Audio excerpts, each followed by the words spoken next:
All right, yeah, we I just went live, so I'll look at it. All right.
Oh,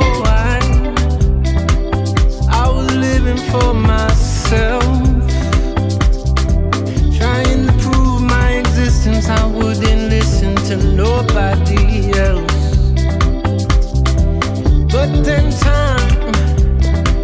time caught up with my plans. And when the day broke, it exposed me for the fool that I really am. You said, let me lead you, let me take you by the hand, yeah. So I can feed you from a good and precious land. All my eyes have seen, you're all I need, you're all I need, yeah.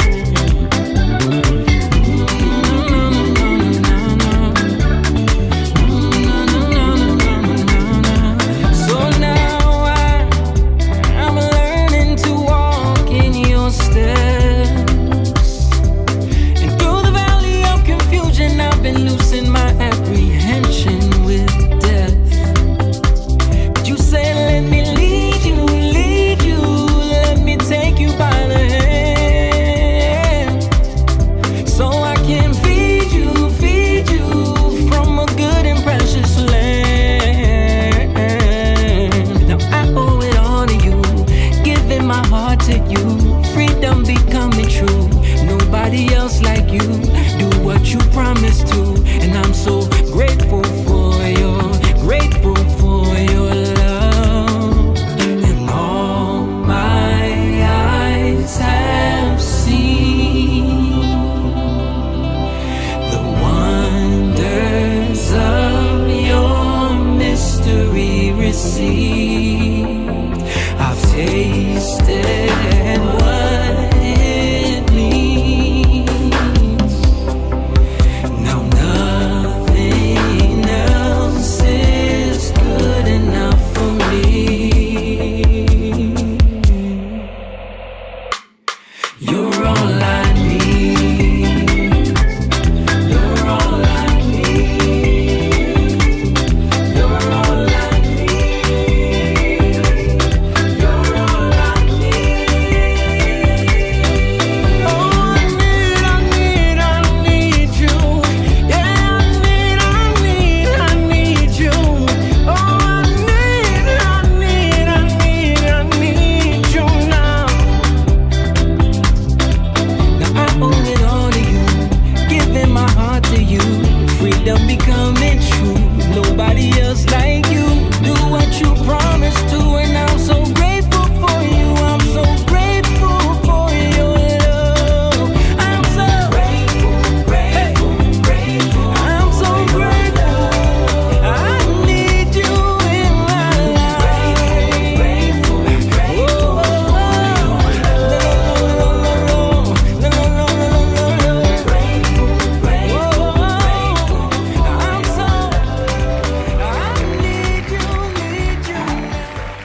Yo, yo, yo, yo, yo. What's up, everybody? We are live and we're here. We're in the Lion's Den. And it's Tuesday night, so you know what that means. It's time to have a conversation, talk about some things, talk about what's been going on the last week, what's been going on over the weekend, all the craziness, the Super Bowl shenanigans. You know, you got Trump's page, Trump's truth socialing out a video of the Obamas as monkeys and gorillas. It's just terrible. And you also got Bad Bunny giving the performance of the century at the Super Bowl halftime show. TPUSA, you know, trying to counteract that. And what else been going on? Oh yeah, we got more leaks from the Epstein files, more information coming out, and now all of a sudden we find out that Kurt Cobain may have been killed in a homicide instead of the narrative that we were told since the 1990s. Well, go figure. But you're here, you're with us. Let's get into it. You are watching Young Lion TV.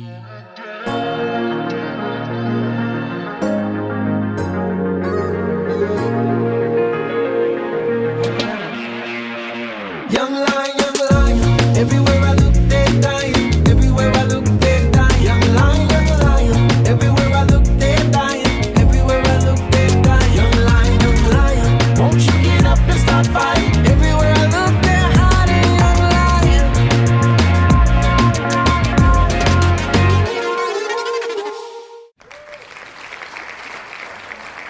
Yes, sir. Yes, sir. The intro is here. Young Lion TV. Shout out to Mom. I see you in the chat. I am in the building by myself again this evening. Everybody got a lot going on, so we're gonna do some call-ins. And I'm here in the building by myself, going to hold down all the production by myself since there's no need to switch cameras. Mom was able to stay home, so she's in the chat right now. But appreciate everybody who's watching right now. Make sure you guys hit that like button, share this video with your friends, get that algorithm warmed up, get it revving, get it going. It's cold outside. You got to warm up the car. You got to warm up the vehicle. So let's hit that like button, share this video with your friends, whether you're watching on Facebook, X, YouTube, Rumble, Twitch, wherever you're watching, man, share this, please, guys, and let's keep this community growing. If you don't know, if you're here for the first time, your first time watching us, this is a podcast that we started years ago. Me, my brothers, and my brother-in-law, and my friends, and my mom came in recently and started helping us with production. But it's something that we started because we used to have conversations for hours, just talking about real life topics, talking about our growth as men and all the mistakes that we made throughout the years and the things that we've learned, life lessons, and things that we've discussed and debated amongst each other to sharpen each other up and become better husbands, fathers, sons, brothers, friends, everything, children of God. It's something that we have always kind of had these discussions about. So we decided to start doing it in front of the camera and start showing the younger generation that men can have these real conversations and not only talk about the typical sport, even though we're going to talk about the Super Bowl today, but we're not going to talk about the sports aspect of it, which was rather boring, if you ask me, this year. Yeah, but this is something that we've done, especially as our faith and our growth in Jesus Christ has happened, and we've been growing in that and seeking further understanding. It's something that we've kind of allowed people to see in real time as we hash these things out through the years on this podcast. So if that's something that you want to support and you want to get behind, you can go over to our Patreon and sign up to become a member and support what we do. The link is in the description, and also we have a merch store there where you can get the hats and the hoodies and all that stuff, and represent the Young Lions, represent being part of the pride of the Young Lions, where you just telling people, yo, I'm one of the people that is down for changing culture and representing God, representing the Bible, representing Ezekiel 19. And other than that, I got my brother on the line already. I'm going to bring him on right here. There he is. Jake is in the building. Shout out to Jake. He is on the call already. And I don't know if anybody else is joining us, but you're here with me. I appreciate you jumping in. You had some stuff to take care of. I know Moon is dealing with some dental stuff, so I think his mouth is a little too numb to come on here and talk, but appreciate you being here. I know about that. Yeah. You didn't you do that one time right after dental work you came on? Yeah, Yeah. but it wasn't. That time wasn't that bad. But the next time when I missed, it was like that was bad. Yeah. So it all depends how numb you got to get. Well, shout out to him. If he does join on the link, he will be added in automatically. So shout out to him, James, Stan, everybody. Mom, we miss you guys. Make sure you guys drop a comment in if you're watching and join in on the conversation. If you're online, you can also join in on the conversation and give your 2 cents in. I see Hope Katero in the chat there saying hello, how are you? Yeah, we're live. So I see we got who do we got in the we got Theris over in the YouTube chat. Shout out to Theris. Yeah. So Jake, Yes, sir. um what are your thoughts on the Super Bowl? Did you watch it at all? I know you didn't. Yeah, I didn't watch it. No. I had no interest. I don't know. I just felt like staying home. And I did check in on the halftime show for the TP USA. Yeah. Uh, eh. Yo, it's funny. Give me. What do you think? You say why do you say that? I mean, it just wasn't for me. You know, I don't knock it, but I just felt like it's for a specific type of American. I guess. Yeah, the You know. country loving, Yeah. Budweiser drinking, fun, typical Yeah. country award American. Yeah, man, that was one of my critiques of it. I said it. We watched it. I watched the game with Simone and Stan over at Stan's house just to hang out, really, because I had no interest in the game. I really did not care. The game was boring as heck. Um, but yeah, at halftime we switched it over to the TP USA, and we were watching it on many devices. I mean, and they did do an amazing thing with how many people they were able to get to watch it. The numbers Yeah. were I definitely impressive.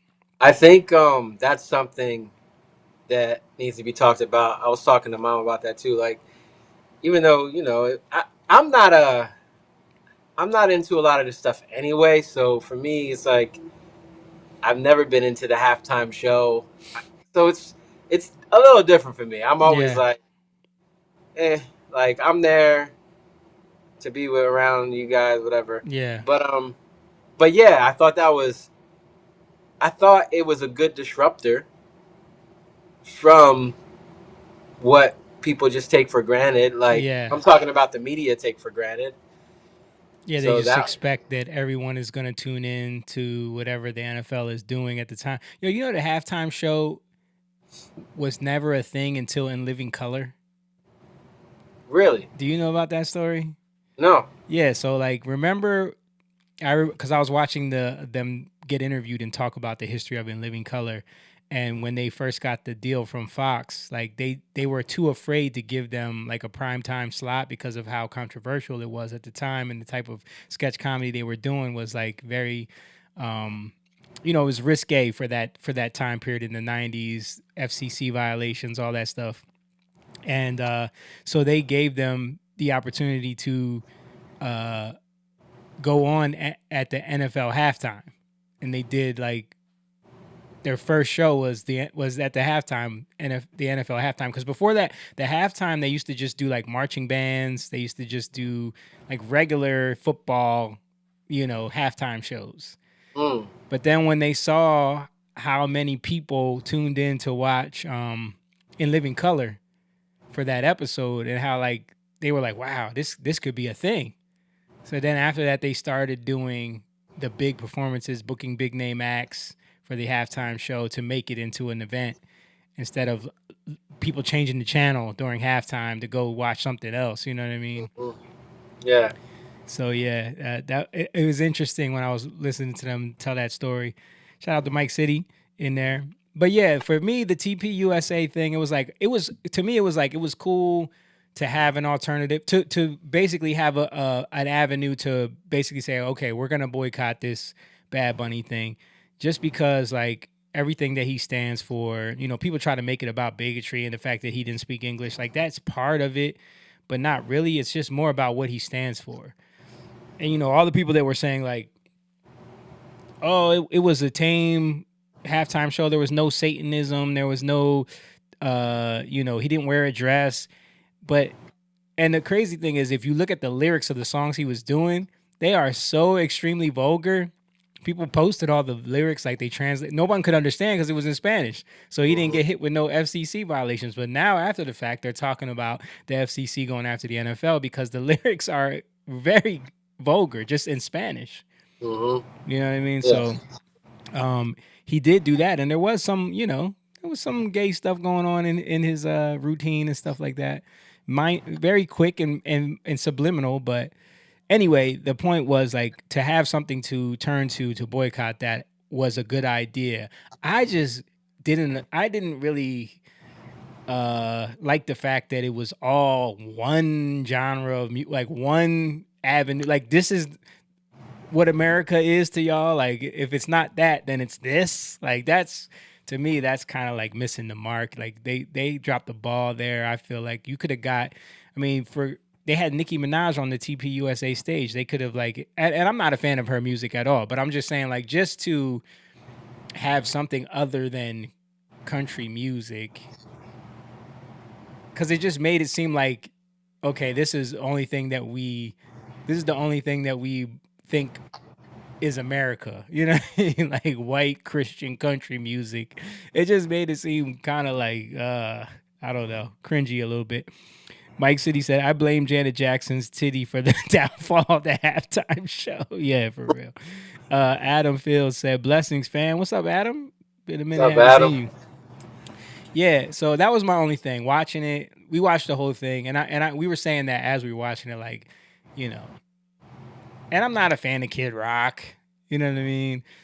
Yeah. I'm not a fan of his music. You know, I did like the fact that they mentioned Jesus and they talked about Jesus and they talked about, you know, the Lord while they were up there, which is great. But I just would like to have other perspectives, other genres of music.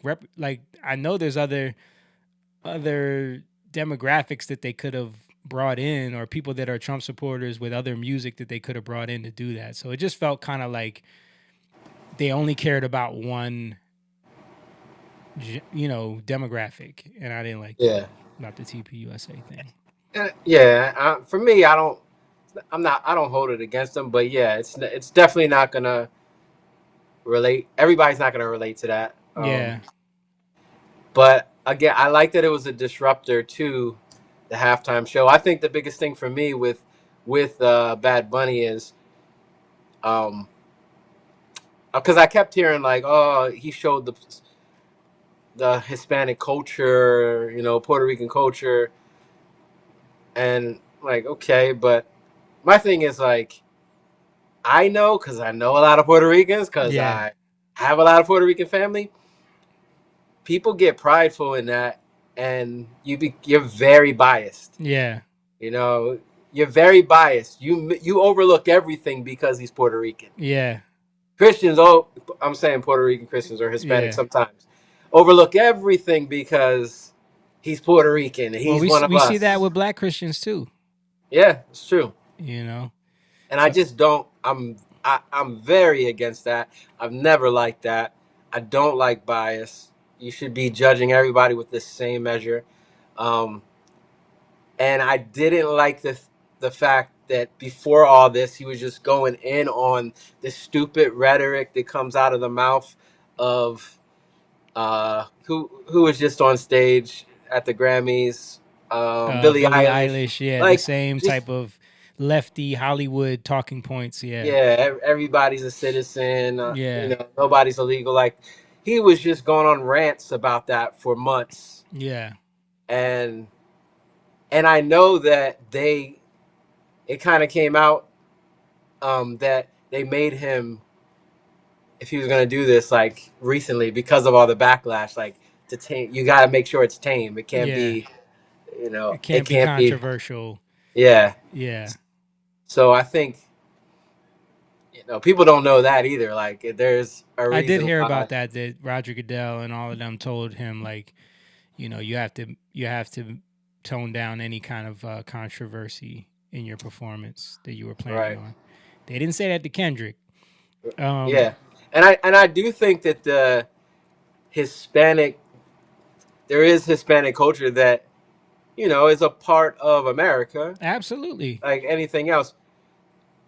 But again, like we don't you guys don't know the lyrics that were going on. Yeah. If you don't understand Spanish, you don't know the stupid stuff. I can't stand I've never liked Bad Bunny's music. Yeah. Um because of what he's saying. Like I care less about the beat or the music.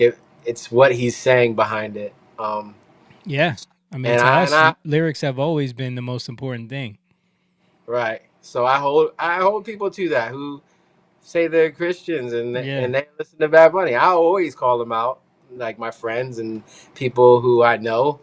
I call them out just because like you wouldn't do this for somebody else. There's got to be the same measure for everybody. So Correct.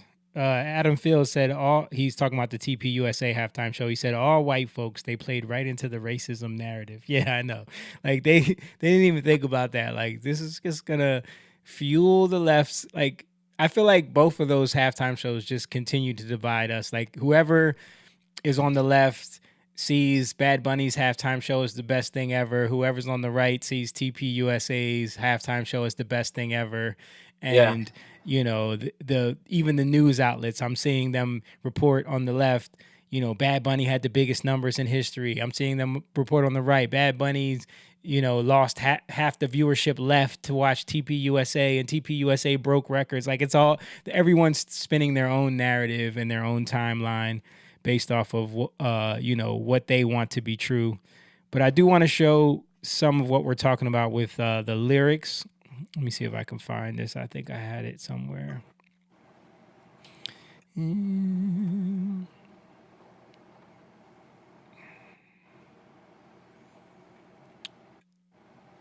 Okay, yeah, here's a little snippet here. Uh so this is part of what he was saying on stage during the Super Bowl, okay? My D is being chased and I want you to hide it. Grab it like a bongo. She took a pill and made her horny. She F's in an Audi, not in a Honda.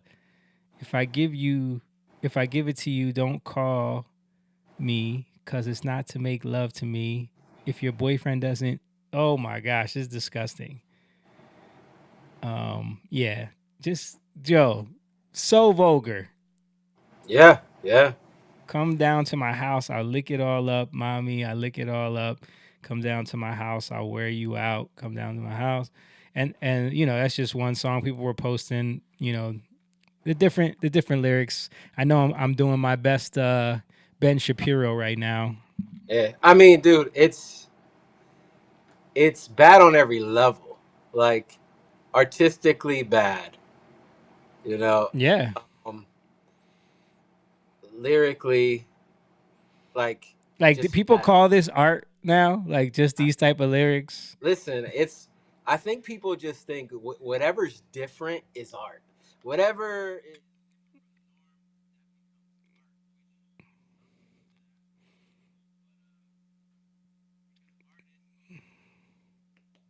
boundaries, but upon what altar Right. are you doing that? Yeah, it's crazy. Here's some imagery from the show.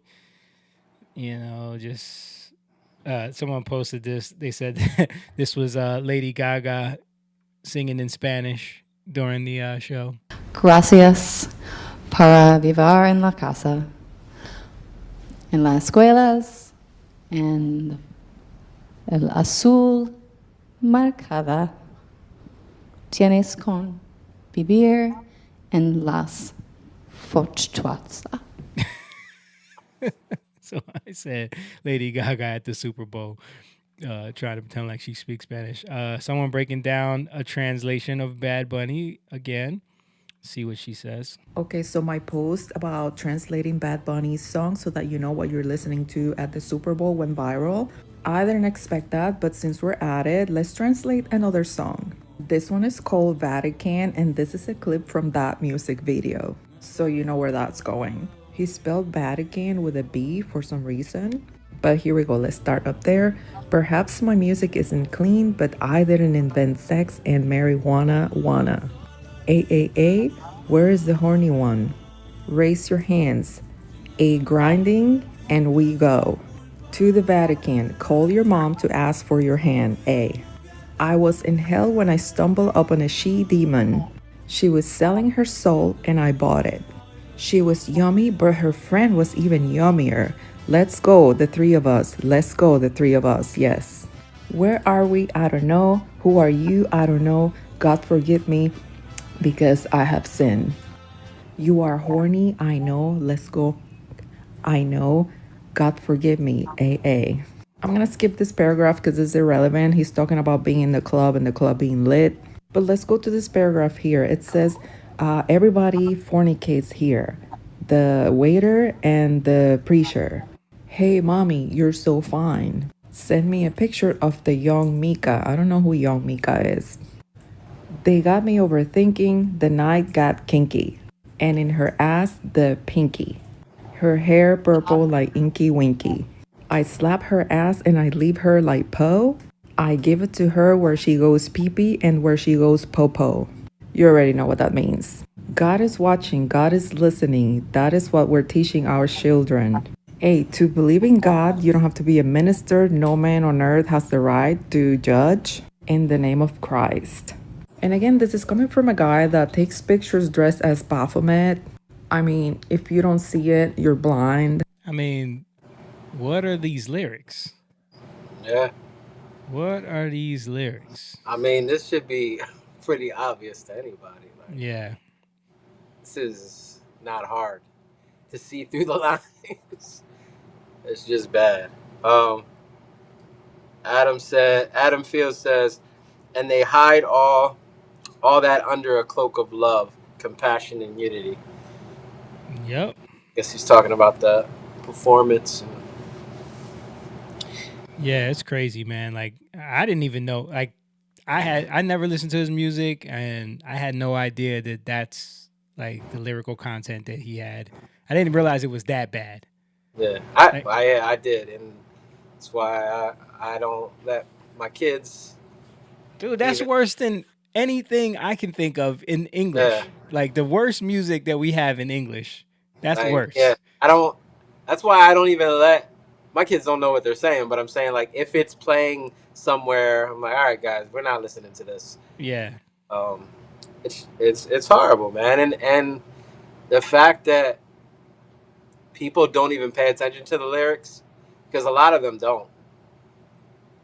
And then you'll hear that, but then you'll say, oh no, but everything he was talking about or everything he was doing, what his whole halftime show was about. It was about bringing people together. Yeah, it was about unity and love. Yeah. like how are you getting that from that? Well, I mean, okay, we can become one, but in what spirit are we doing that in? Right, in love. Where's our unity? Yeah. What kind of love is this? Yeah. Accept everybody? Is that the kind of love? That's not the love of God. That's definitely his vibe. Accept everybody. But I got to give a shout out to this grandmom who went viral because she had the sentiment of a lot of people, especially a lot of black people that I was seeing post stuff up about the Super Bowl halftime show. They were just kind of like, But yo, tell me if this lady don't remind you of when we were watching Martin and Pop-Up was in the room. Watch this. I mean, like, who is this man? Golly! He can't sing. I mean, like, what is this? Golly! This is ridiculous. And got the American flag and all these other flags. And yeah, God bless you too. Get off the stage. Please get off the stage. Get off. Put the game back on. I can't stand this. Tell me that. I mean, what in the world is all this foolishness?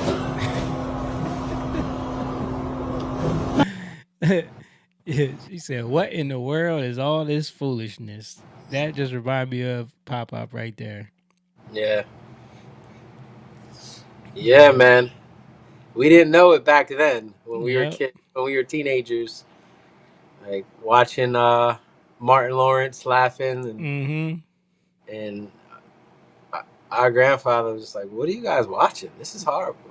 Yeah, because it's just goofy, pointless comedy with no, like, there's a lot of shows that we watched back in the day that there was a moral to it, even if it was a comedy or a sitcom or something. Like even the cheesy shows like Family Matters, Full House, like when you watch them, there's a moral. There's a reason why you're watching it. There's a lesson in it. To it. Yeah, something to make you a better person at the end of the day. But Martin and those type of shows changed that whole framework, and it was just all about just antics and silliness and characters, like, you know what I mean? But I think, Sanford and Son was a lot like that too. It followed in that kind of genre.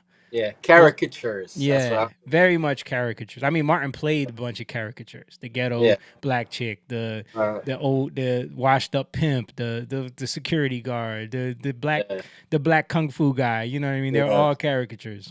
Yeah. Yeah. Which, he's very talented at that, I will say. But at the end of the day, there was really no substance there. So I understood why our grandfather saw that and was like, "Yo, this is foolishness that y'all are watching." You know, at the time you're young and you're just like, you don't get it. You're old, and you'll hear young people will probably say that about us too, But same thing with the Bad Bunny halftime show. Like they don't see why it's foolishness. They want to be caught up in the antics of it. But I do want to show this other scene here. This was, because there's another thing that I noticed about the halftime shows now. Like when you watch the older ones, like Michael Jackson, Prince, like some of the most classic ones, even Usher, like those halftime shows, even the one with Dr. Dre and Eminem came out and 50 Cent. The show was for the crowd. Like they televise it and everyone enjoys it, but the show was for the crowd in the stadium. And the people love those shows because of that. Even like the one that they always show with what's the one where the angel comes flying in? What's the name? Nickelback. Was that Nickelback when they did it? And the angel comes flying in.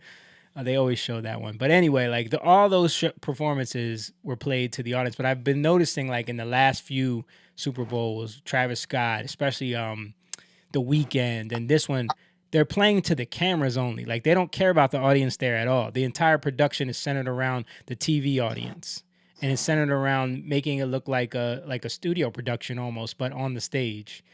And and you kind of get that vibe when you watch this right here, and you see when you're watching it on TV and you watch the clips, it looks like, oh wow, that was so amazing, it was so exciting. But look at the people filming in the crowd while this is going on.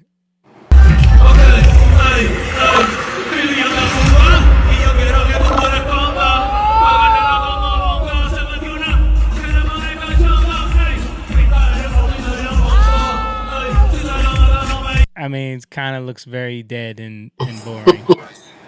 Looks like people in grass. Yeah, right. Dancing in some grass.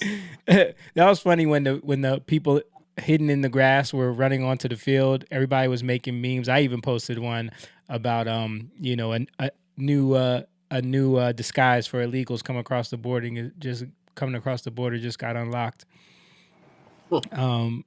But yeah, I saw a few videos. This is another angle here. Like you see a few people that are loving it, but for the most part, everybody's just kind of standing there like, everybody's like, I wish I knew what he was saying. Yeah. Wish I knew what he was saying. I wish I knew what was going on right Yeah, now. right. Can't see You anything. can't see anything. Everything's covered in grass.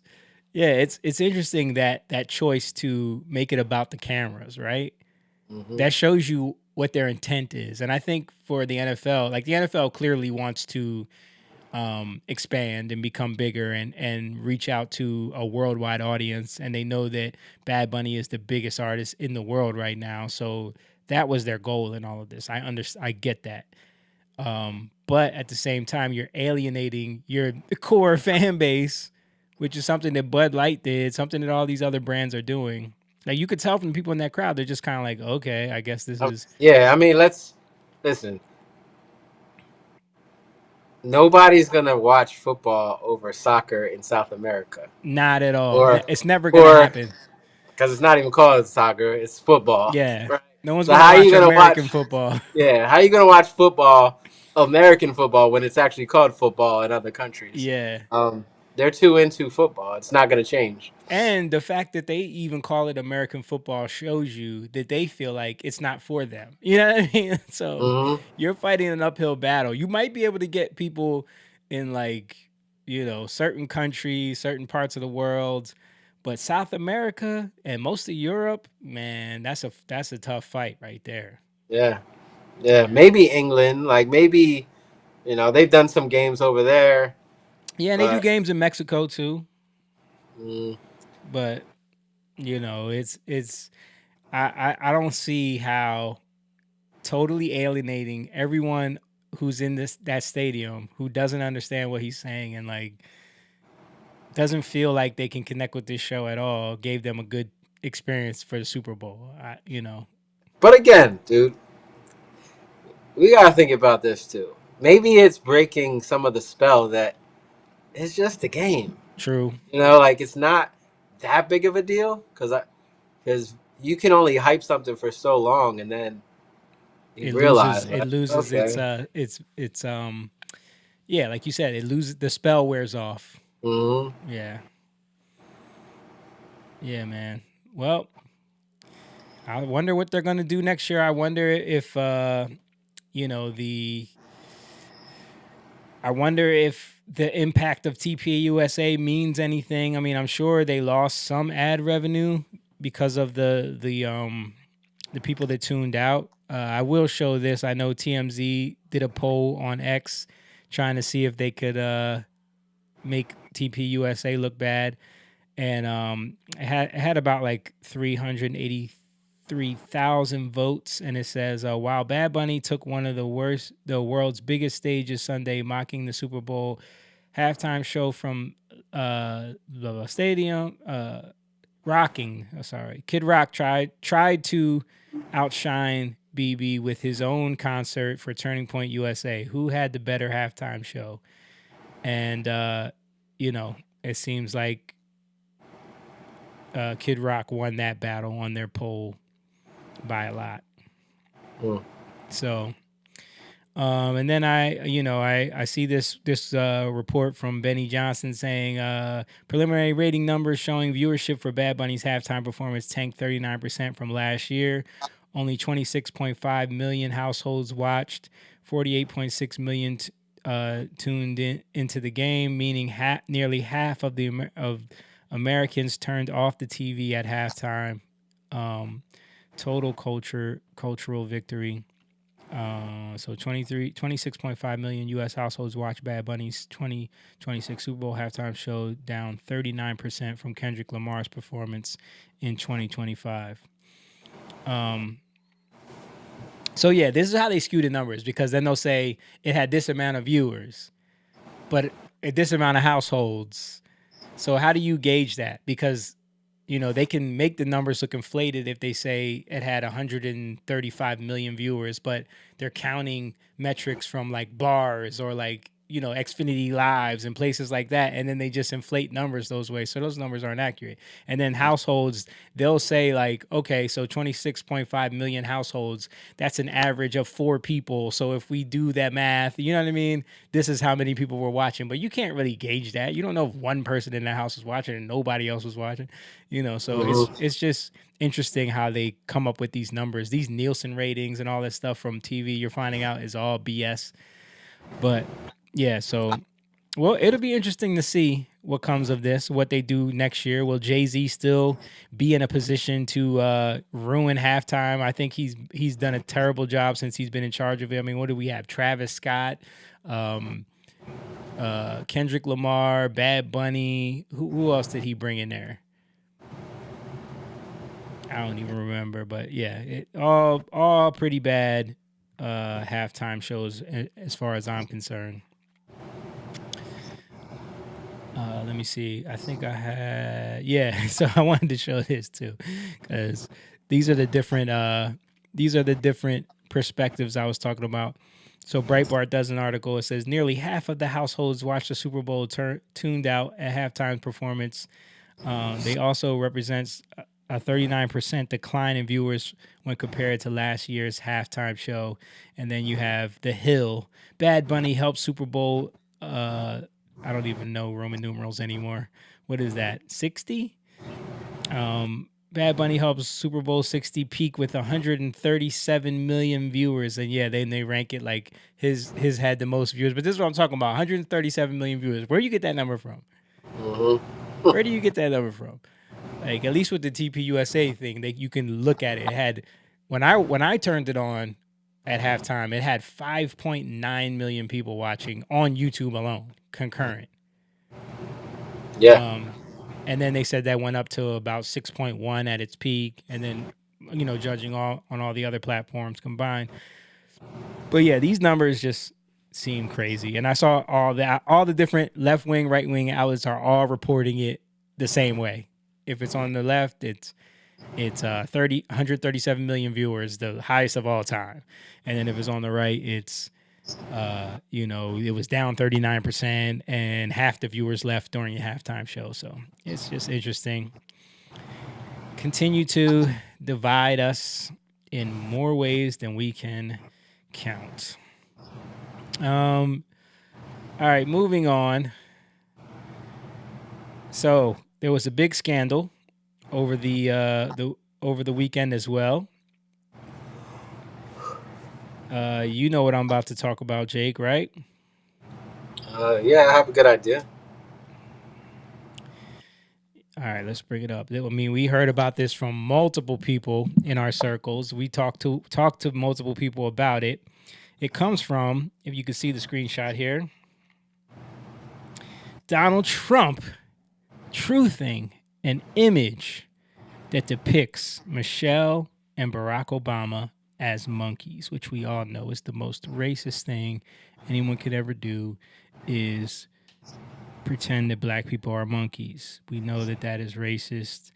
But if you see something interesting here, all of the screenshots that people were taking of this and all the news outlets that were trying to make it look so terrible, you can see that it's from the last 2 seconds of a video. Why is that? Well, let's show the actual video here. Initiated by a court order, the Michigan investigation team obtained forensic access to a DS200 tabulator, the machine that counts the votes. A Telit 4G wireless chip manufactured in Taiwan was discovered embedded into the motherboard. The voting machine tapes clearly indicate modem engagement and transmission of election data.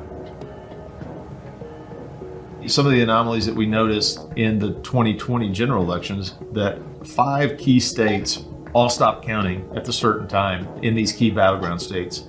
These were all where the software, Dominion machines, ES&S machines were used, the Smartmatic, the GEMS software. So when the vote stopped counting, and this has been noted in other countries as well, President Trump was significantly ahead. When reporting and counting resumed, there was a massive spike occurred that favored Joe Biden.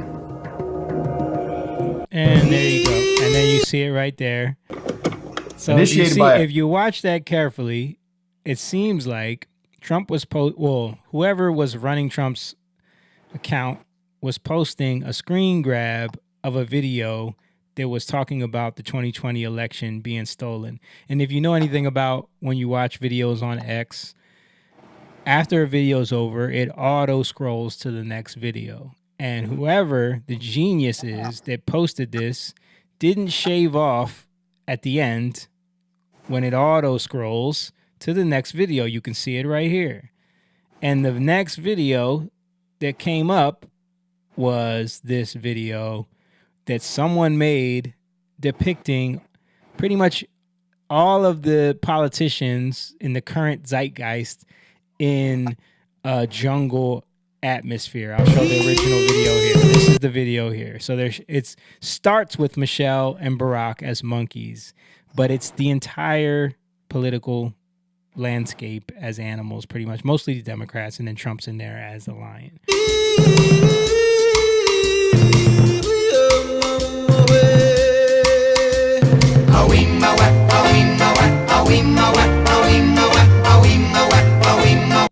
Of course, AOC is a donkey.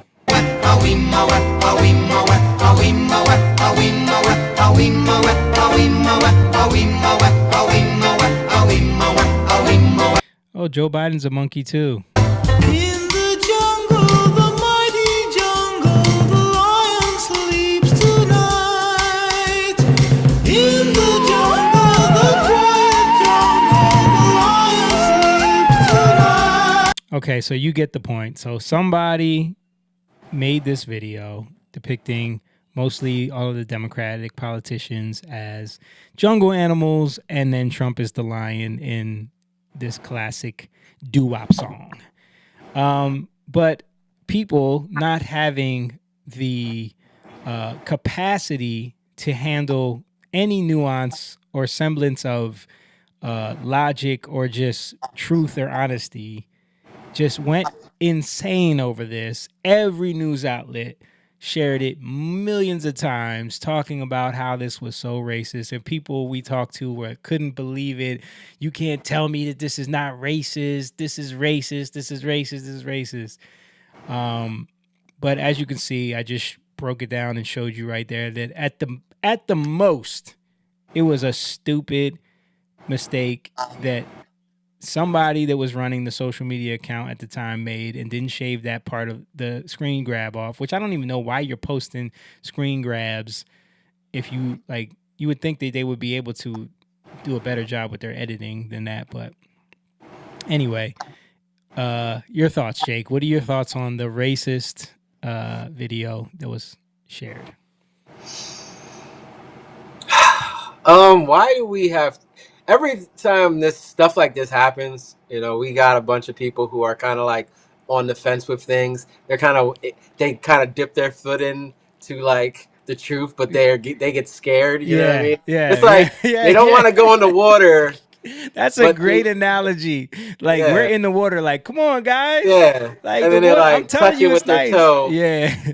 And then they jump back like, oh, it's too cold. Right. I saw like, something move. I saw something. I saw something under there. What was that? Yeah. Yeah. So, and then I know people think like, you know, when we're talking to different people or friends and stuff that kind of like are afraid to go in the water, they think that we're trying to defend Trump. Oh gosh, it's so annoying. You know, instead of just they just they think that you love Trump and want to defend everything he does, and it's so annoying. It's so annoying. Instead of, no, you have to learn how to deal with this stuff. Yeah. You gotta understand that when something like this happens, just look it up for yourself. Go get in the water. Yeah. You know, like, it's not, oh, you guys just like water. No, it's not about that. It's let's have fun together in the water. Like, let's dive in. Let's live in reality. Live in reality. Let's not live in these false dichotomies that they've put us in, where, you know, that's like the person that's afraid to get in has been told their whole life that, you know, if you get in that water, you're gonna drown, or you're gonna get eaten by a shark, or you're gonna, you know, all the fear that people put people under, that where they're afraid to go in the water, and you're trying to Yeah. tell them like, yo, that's not true though, and Yeah. they just don't want to hear it, and they think that you're just trying to trick them, or you just love water and want to defend, like you said. Yeah. Like, but a lot of these people, they're afraid to be called racist. They're afraid to be on the wrong side of things. Yeah. You know, so they jump to it, and I think it's just a lot of people. It exposes the desire to control, Mm-hmm. right, and have control. The desire to not be wrong. The fear of being wrong. The fear of being on the wrong side. Yeah. The fear of being called a racist. The fear of being called Uncle Tom. Whatever you want to. You know, the Yeah. fear. It's fear. I think that's the biggest thing, and that's why we were saying, like, they're telling you there's sharks. They're telling you there's Yeah. alligators in this Yeah. water. We're like, no, there's nothing here. There's nothing here, man. You're being lied to. And even if there is, you got to deal with it, Yeah. right? You don't have. If there is, first of all, we're in here, so that should tell you something. Mhm. You know what I mean? Like, and like, how can you listen to somebody on every other thing, but then you're like, well, wait, this? No, I'm Yeah, not. right. Like, we're in here. How do you think there's sharks in here? We're in the water, you know? And that's the thing. Like, dude, you know, we research this stuff. You know, we've been doing it for years. Mm-hmm. So at least come to us and don't jump to conclusions. Yeah. And I'm just talking about our friends. Yeah. The ones who trust us and usually come to us and ask us what we think on things. Yeah. Yeah. But I would say, like, a lot of people, it's just exposing that we should care more about the truth than anything else. Yeah. You know, it's about the truth. Wherever it leads. Wherever it leads. If Trump actually did that and he was trying to make them look like monkeys, his intention might not have been, just like when you look at that video. The intention of whoever made that video was not to show, when you look at the whole video in context, Yeah. it probably wasn't to show that they're monkeys. Black people are they're monkeys. Black. Yeah, right. Now, could it be in their heart? Yeah, but from that video, can you just deduce that? No, you can't. No. There's no way you can just deduce, okay, that's that racist. No. But then to equate that to Trump when it's not even connected to him because somebody left it on the last couple seconds of a video that has nothing to do with that. Now it gets even crazier, you know? Yep. And this is what we're dealing with. And why should we, like, this is just basic stuff, guys. We shouldn't have to explain this to you. It's hard. I did it. All I gotta do is watch the video. Yeah. Right? All I gotta do is say, okay, what was he talking about? Let me click on it. It's not hard. It's and not then, hard. You know what? That video is weird. Maybe that was racist. Let me look at that video. Yep. Huh? It's actually not racist either. Yeah. Yeah. Now, could it have been a little? I didn't like the video. Yeah. It wasn't like it's something that I think is even funny. It's not even clever. It's just No, it's not. It's a goofy It's video a stupid that video people make on social media. Yeah. But from watching that video, can I say that whoever made it is racist? No, I can't. I can't jump to that conclusion. Right. And the fact that we can do that so easily, that's the thing that's troubling. Yeah.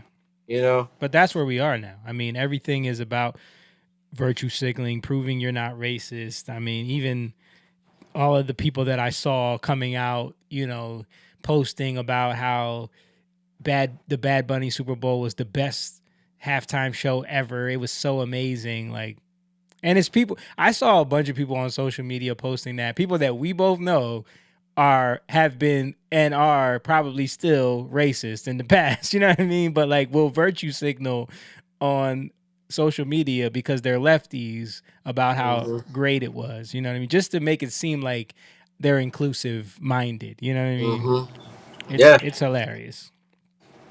Yeah. Yeah. But this is where we are. I'm going to play the video that you sent me that's talking about this. Okay, yeah, you don't even have to play the whole thing. I just wanted, because this is like, for me, this is a fear reaction, and I know this guy. Like, I actually like a lot of his stuff, but I couldn't believe, like, dude, you didn't do no research. Like, you jumped in full. Like, Yo, I saw a bunch of people making reactions like that. They like yeah. just like knee jerk reaction videos Mhm. and didn't know how to accept it and like just went off. So here, And I'll put it. never did an apology. Never said, "Oh man, I I was kind of jumped wrong. I into got that." that I was, wrong. Ultimately, Yeah. yeah. Yep. All right, here we go.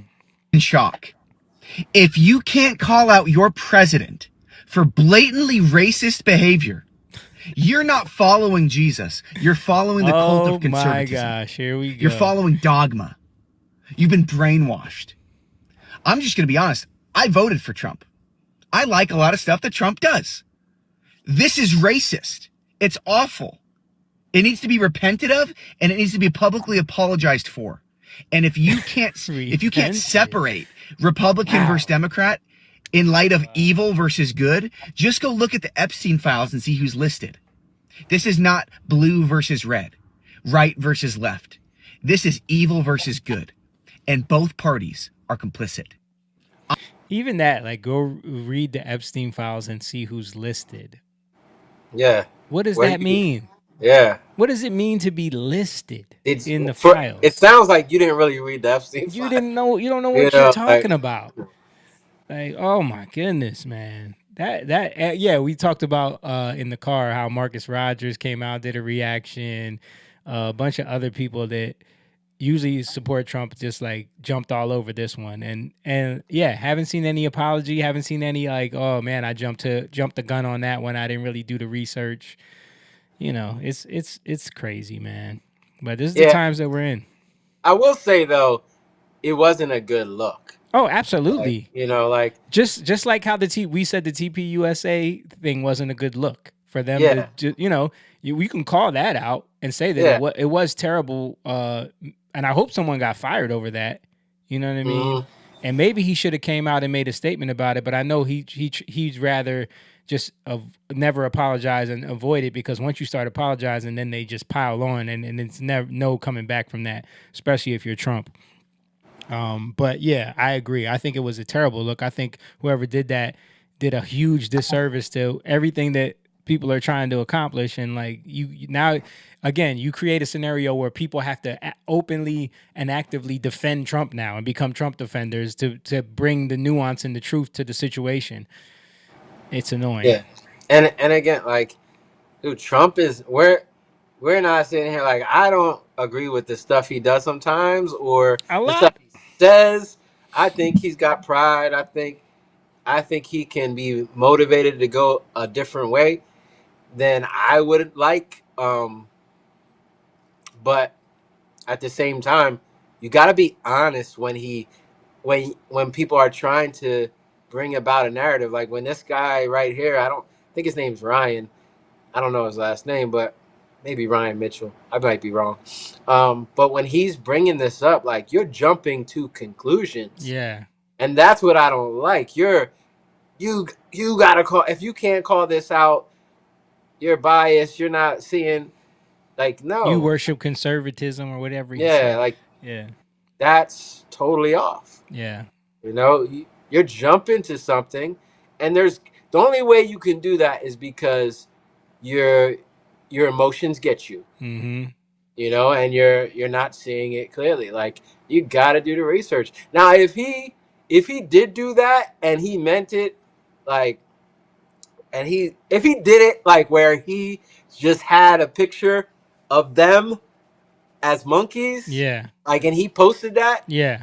Trump, that's racist. Yeah, bro. that's Like, racist. you can't do that. Yeah. Like, what are you doing? Right. But for me, and I was talking to one of my friends about this, like, I'm not going to be so upset that I'm done with you type thing. Yeah. Because I'm not that way with anybody. You know what I mean? Like, Right. where if somebody's racist, does that mean I'll never be able to talk to them again in my life? No. I can have a conversation. I can talk to you because it doesn't affect me. Your racism, I just know where you are. Right. You know, and I know I know how to handle you. It's not like I'm gonna have you around my family, and Yeah.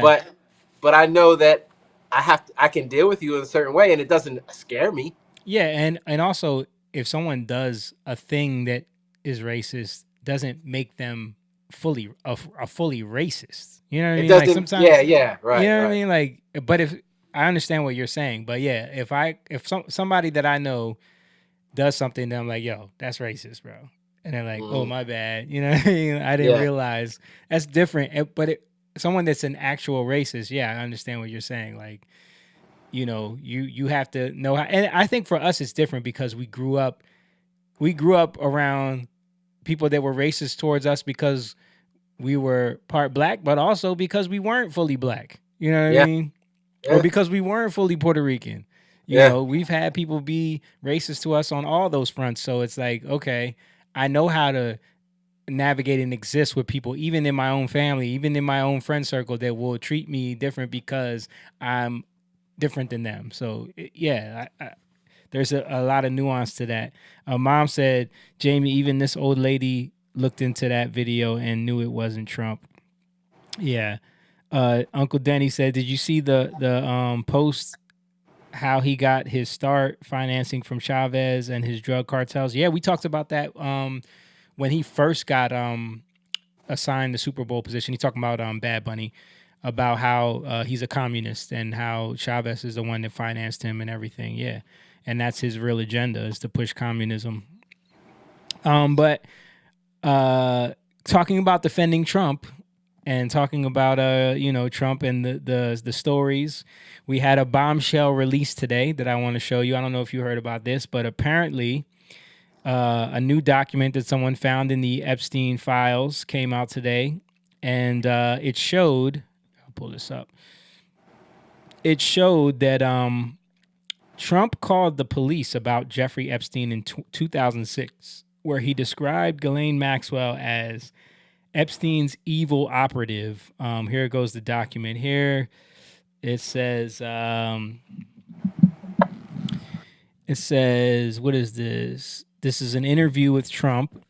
10, and it says he knew Epstein was disgusting. Trump said Maxwell was Epstein's operative. She is evil, and to focus on her. Trump told Redacted that he was around Epstein once when teenagers were present, and Trump got the hell out of there. Trump was one of the very first people to call when people found out that they were investigating Epstein. So we've heard about this before in the past, that like when they were investigating Epstein, Trump was one of the first people to cooperate with the feds and give them, and with the state police at the time, and give them whatever he knew, and he is known to have kicked them out of Mar-a-Lago. But these documents just came out and proved that he was one of the first people to call the police on Epstein and say that they were evil and that Ghislaine was evil.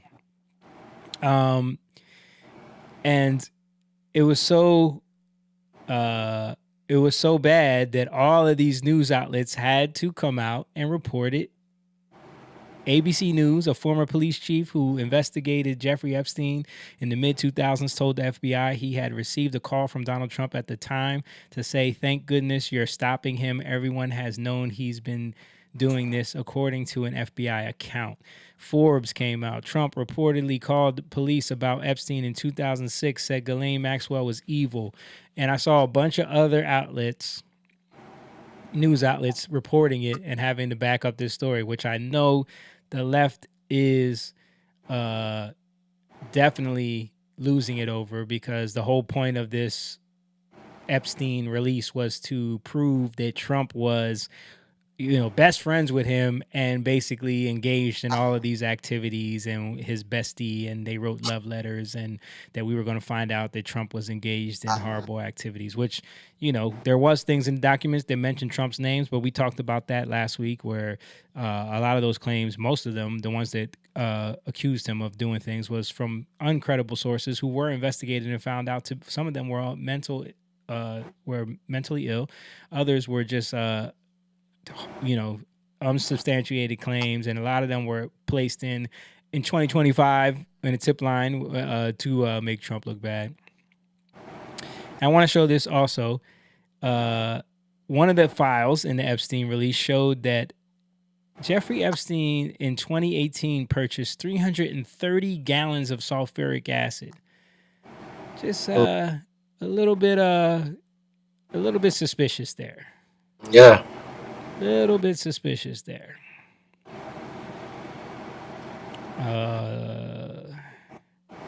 Someone else broke down the timeline of Trump and Epstein to make more sense. He said the only people who believe Trump is implicated are the people who don't know the Trump-Epstein timeline. 2005, Trump bans Epstein from all Trump properties for hitting on underage girls.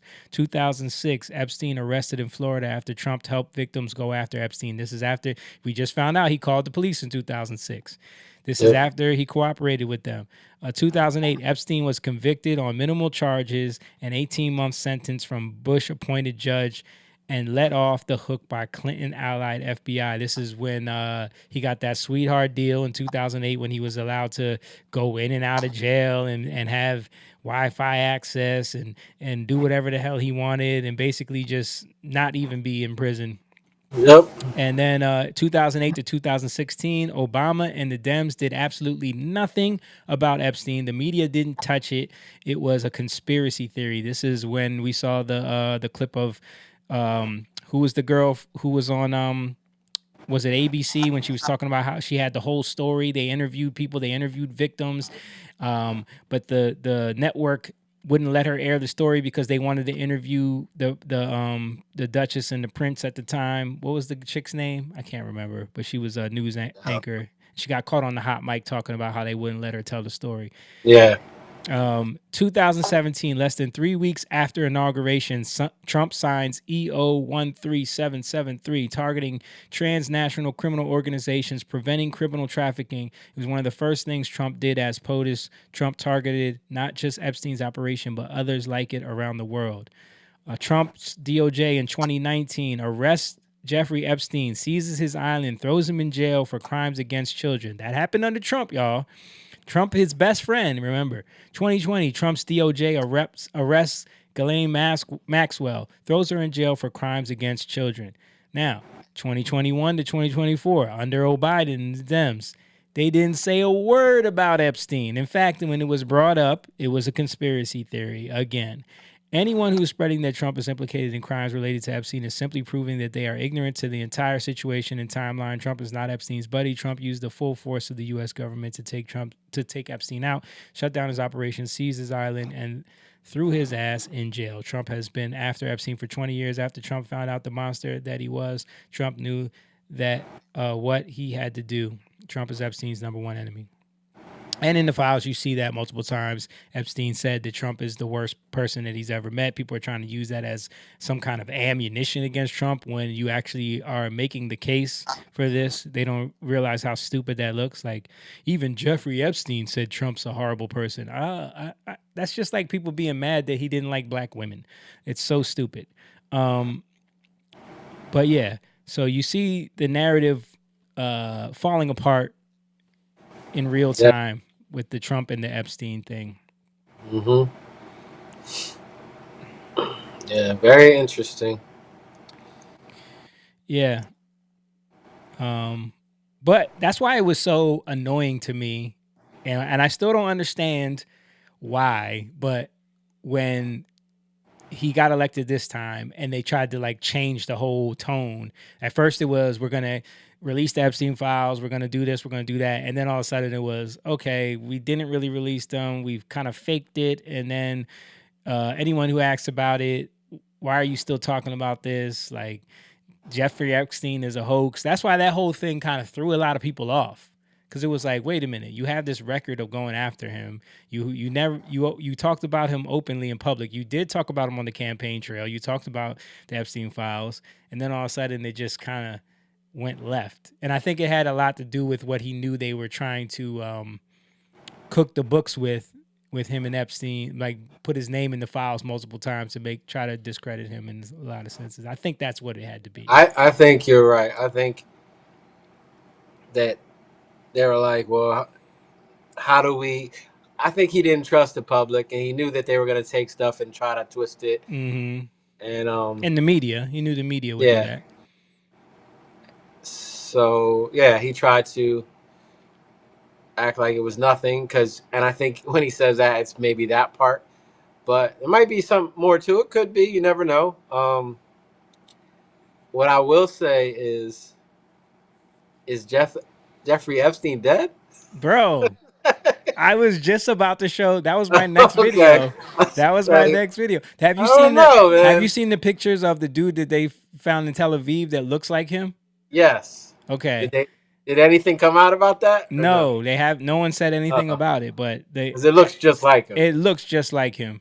Yeah. And there's also, I don't know if you've heard about. Have you heard about Jeffrey Epstein's Fortnite account? Apparently, this No. dude used to play video games a lot, and he had a Fortnite account. Okay. And his Fortnite account has been active and been being played in Israel. Huh. Here, this is the video that I was gonna show you. So Fortnite actually responded and got community noted. There's this rumor that JE was spotted in Israel and then his Fortnite account was seen active multiple times last year, also out of Israel. It's an account of the same name as one of his emails in the official files, as well as JE's official YouTube account, also in the files. And everyone thinks JE is still alive playing Fortnite out of Israel. A pretty wild claim, I gotta say, but then Fortnite actually responded, saying that it was all a ruse and it was just another player that changed his name to the same one that JE had in the files as a troll or whatever. But then their response got community noted, saying that their explanation doesn't make any sense. That if you look at any other player who has changed their name, you can see their old name in their player history. Just like you can see with this account right here, not related to the actual JE one. But if you look at the official JE account history, Littlest Jeff 1, which I'm realizing is actually Little Saint Jeff 1, like his island, you can see that his name has always been the same. Meaning Fortnite straight up lied, like they're covering something up. So either JE is still alive and ripping Fortnite for whatever reason, or someone hacked his account out of Israel. Let's pause right there before this video gets taken down. Oh, and then the community note got deleted. I guess the overlords didn't like that one. Yeah, that's pretty crazy, bro. That's pretty crazy. And I've seen, like, they were talking about this when the files first dropped out, like when they got when they got a hold of all those email accounts that he had. You know, these internet people, they search for everything. So someone found his Fortnite account and was like, yo, this account has been active in Israel. And like, so that went viral. And then that's when Fortnite came out and made that statement. But then the statement got community noted because their reasoning behind it didn't make sense. Because people that, you're not going to lie and fool people with BS. Like, they know how it works. So yeah, it's strange, bro. Like, they showed that picture of the dude. He looks like Jeffrey Epstein. Even like, he does. Even like, at first, when I first started seeing, because there's video too. Yeah. Right. I'm like, man, is this AI? Or that's what I thought. I initially I was like, this got to be AI. But yeah. It doesn't seem like it is. Yeah, it looks like him. Just Even looks like a guy with a beard. Looks like Jeffrey Epstein with a beard and long hair. Have you seen the pictures of him in prison when he had his beard and mustache in prison? Let me see if I can pull it up. I don't think so. You know, I can't see. You can't see the stuff I'm putting up? No. Really? Yeah, I can see it on the stream, but it comes up late. So I'm really like not. I'm listening. I can hear it, but I can't see. Oh, that's crazy. You should be able to see it. Just so you know. Let me see if I can fix that. Because you should be able to see it. Let's see. Video output.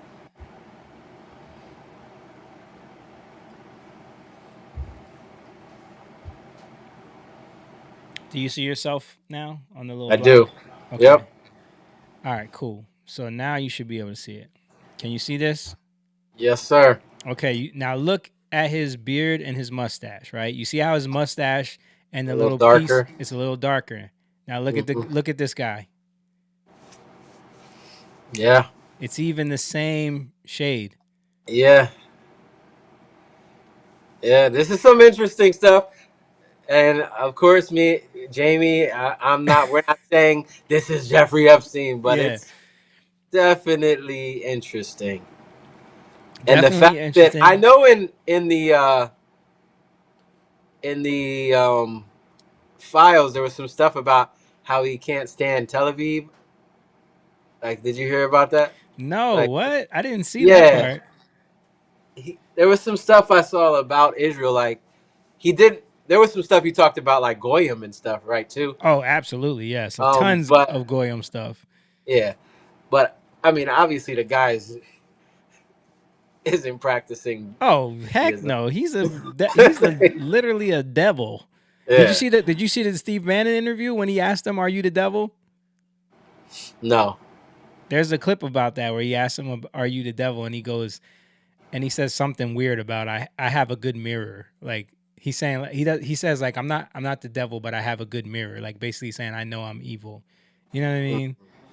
Let me see if I can find that. Well, what did he say about Tel Aviv? I don't like Israel at all, Jeffrey Epstein.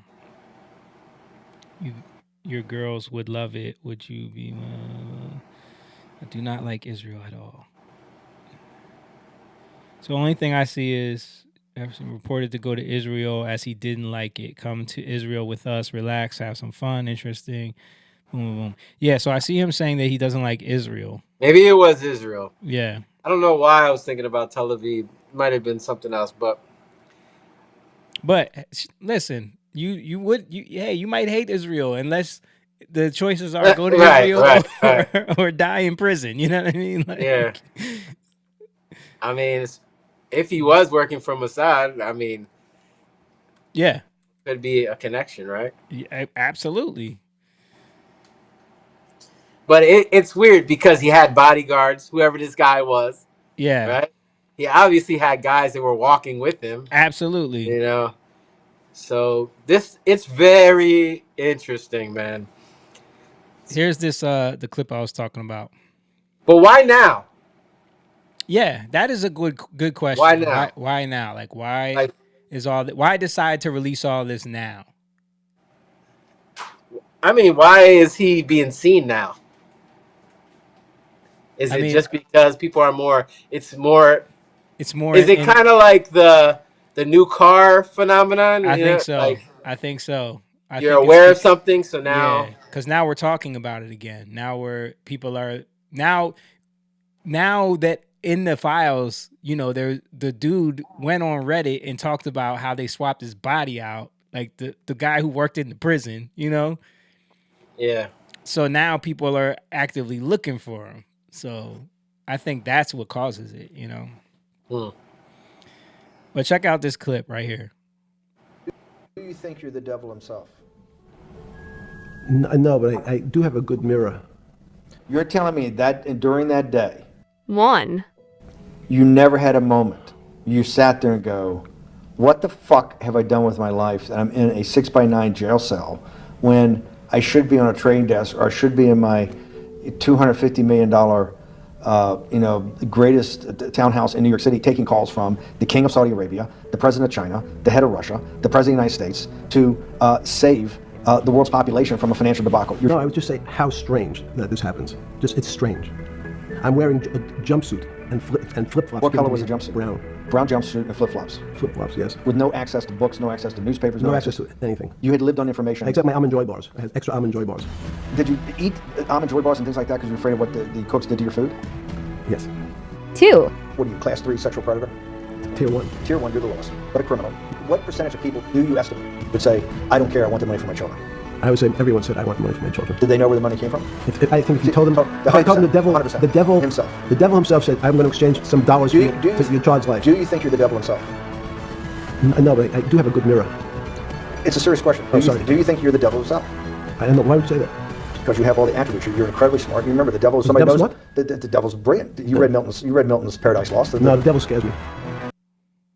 Yeah.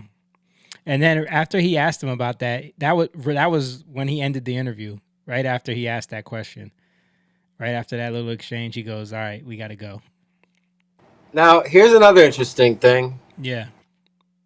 The time where he got caught for this stuff and was arrested, this was the same time where all the downfall of the whole economic system Yeah. with where the economy was built off of these loans, right? These Yeah. faulty Subprime mortgages. subprime Yeah. Hmm. what's it called, B loans. Yeah. Even that was And, something that scammers came up with in order to sign off more loans for people that couldn't afford them. Subprime, the idea of subprime. It's yeah, basically like saying, oh, they don't have good credit. So instead of saying people, I think Jeffrey Epstein talked about it in his interview. Didn't he talk about it in his interview? I didn't watch it, so I Bro, don't you know. should watch it. It's pretty freaking creepy.